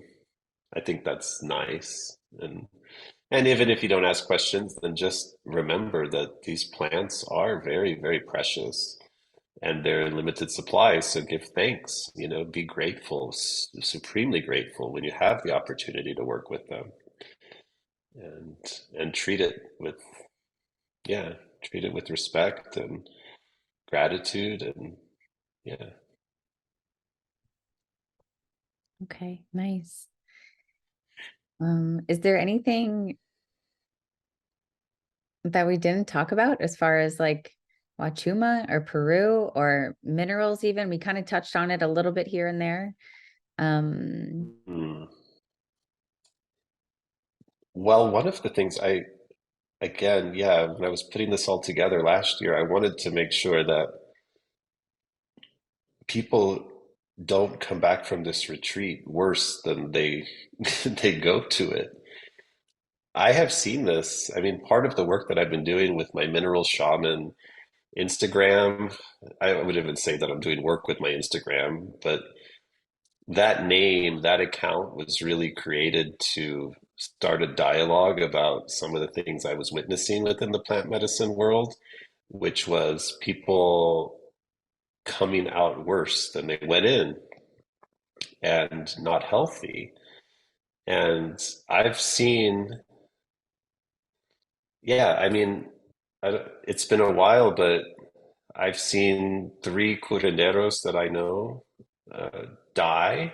These are people serving plant medicine, die of cancers, and I would view as preventable, but largely also because they're so depleted. They've engaged in these really what I would consider ascetic practices of purging, and limiting their diet and cutting things out and vegetarian forever. No offense, you're young, but like not nourishing their bodies. And so part of the thing that I've been raising awareness of is that it's fine for some periods of time for some people to engage in practices like a traditional dieta in the jungle. But one of the things that was very apparent to me in the jungle, and I'll bring this also to the Sacred Valley because I witnessed it there, is that the people that are indigenous to those areas are very different than Westerners. You remember that at some point I told you all to look at Jesusa. She was our cook. I said, go look at her hair. She has no gray hair, right? And we're talking somebody who's probably mid 50s, I would say, no gray hair. Is a very unusual in our culture. She's not dyeing her hair. When I was in the jungle, I saw old men, like 90, 95 years old, with full heads of hair and no gray hair, and old women, no gray hair. This presents a whole line of research that I ended up going down, which involved mineral status. But mineral status is like a reflection of how much stress we have in our lives. So the number one way that Westerners have turned gray at early ages, and gray is just a sign that there's deeper stress happening. So think of it like the canary in the coal mine. And look at me, like I'm gray, and I started going gray in my 30s probably. So stress burns through our minerals. Stress causes depletion and ultimately causes us to age faster and suffer from things that they don't suffer from in the jungle or in the Andes. So one of the reasons that I created that mineral shaman was like, hey, can we just talk about this? Like the elephant in the room, which is that you've got 35-year-olds from the United States who have chronic fatigue syndrome, Lyme disease. They have gray hair coming out of every part of their body. And then they go to the jungle and then they spend a month eating a diet that is no salt, no nutrition. And then you expect them to come back healthier, and usually they don't. They come back worse. So that was what my mineral shaman work is about, is like if we're going to engage in plant medicines, which I think is a worthy endeavor, can we do it safely? Can we do it so that we recognize that we're coming from a different place? And so part of this retreat was obviously like ensuring that we ate well, like not giving you all kinds of restricted things that didn't make any sense. And then looking at your hair tests and seeing like, okay, are these things that you want to address before you go? I can also tell from people's hair tests like how susceptible they're going to be for the medicines, and I'm fairly accurate in this. Like I think I looked at your hair test and I'm like, you're going to need a lot of medicine. And that's true. I can tell right away if someone's going to have a very high tolerance or if somebody's going to need very little medicine, and that if they take it, they should probably take less. So that's one of the things that I've really honed in my own practice is many people are like mystified, like, why does this person have a high tolerance? Why does this person need less? I'm like, well, I can tell you right away if we look at your hair. I mean, so part of it was I gave hair tests to everybody and we talked about the mineral aspect. But I just brought up a point that I think is important, so I want to go there before we end. I know we're going long, but it's about stress and this concept of stress. We have been raised in a culture that believes stress is inevitable, that believes that stress happens to us, and that what we have to do is learn to manage stress through stress management techniques, cope with it. And I remember when everybody was getting off the taxi, we had that taxi driver named Edgar who I sent to pick everybody up at the airport. And almost without fail, people got out of the taxi and were like, oh my God, Edgar drives like a maniac. And then I look at Edgar and he's just smiling. He's just like the happiest you can see. And when you see him driving like a quote unquote maniac, he's so happy. He's not angry. He's not like upset. Then there was like this other incident in the cars. We were in the van coming down from the second ceremony, going through the town of Urubamba, and it was rush hour. And there were like dogs running in the street and kids running and cars going. And nobody was stressed out about that. Nobody in the local culture had any kind of reaction to it. As a car would come, they would just move. As a dog would walk, they would just stop. Nobody's honking, like, get out of the way. And if anyone's familiar with the work of Byron Katie, she really talks a lot about arguing with reality. And she says, when you argue with reality, you're in stress. And what I realize is like the culture's there. The reason their minerals aren't messed up, the reason they don't experience stress is because they don't have this belief that stress is inevitable. And Miguel talked a little bit about this in his own way, which was our relationship with everything. Are we in right relation? And stress is when we're not in right relation with reality, when we think it should be a different way than it is. And so, like in those examples, the cars going and everything is chaotic. The driver, he was not in stress at all because he didn't think it should be any different than that.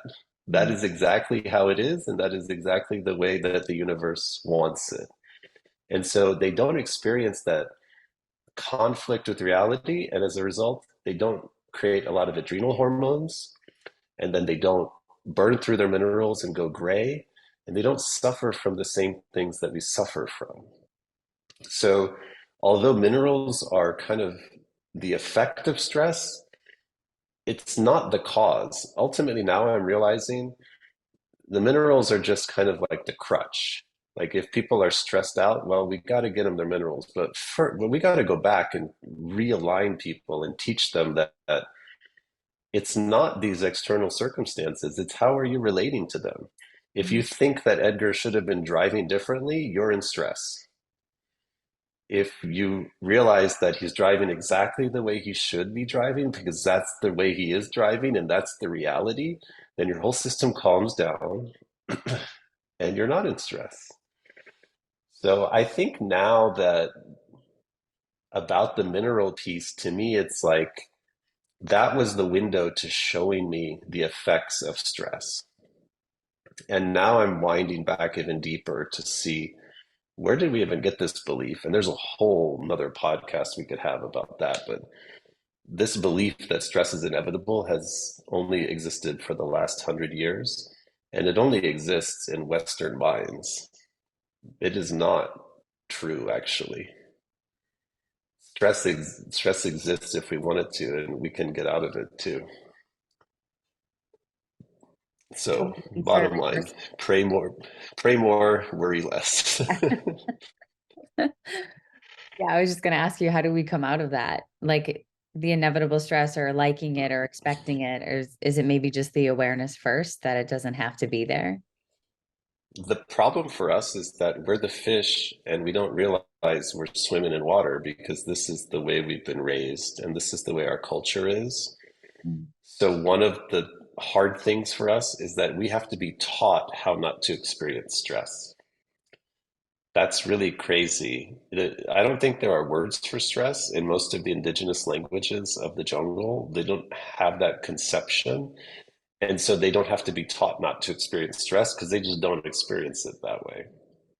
But there are methods for Westerners who have been programmed into this way of thinking to get out of it. One is Byron Katie's method of inquiry, which is you learn to ask yourself questions about your thoughts. Because if you start noticing your thoughts, oftentimes you're believing thoughts that aren't true. Like the example of Edgar driving too fast. And people get out of the car and they say, "Oh my God, it was like he was driving too fast." It's like, stop, because now you're in a story. The belief that he's driving too fast, is that true? No, it can't be true that he was driving too fast. How do you know it's not true? Because he drove the speed he drove. So that's the reality of it. This is a really hard thing for people to unpack, which is they're fighting reality all the time, just in the way they think. Anytime you start talking about should have done this, should have done that, you already know you're arguing with reality. And that is putting yourself into a sympathetic nervous system state, whether you know it or not. So for us, there are methods like that. There's the prayers. I think what they're really doing is teaching us to be with reality, with what's happening in that moment. And when you align with that, it feels really good. So, like Miguel's hat that says, pray more, worry less. To me, that's like, wow, that's the prescription for no stress. Just pray more, worry less. Mm. And, of course, meditations, there's all kinds of ways. But yeah, this is a deep thing. It's not going to be an overnight awareness for most people. Mm. Wow. I feel like we have to have a whole other podcast on stress and the existential kink. It feels like they kind of go, they could be a similar conversation. Yeah, we could. Yeah.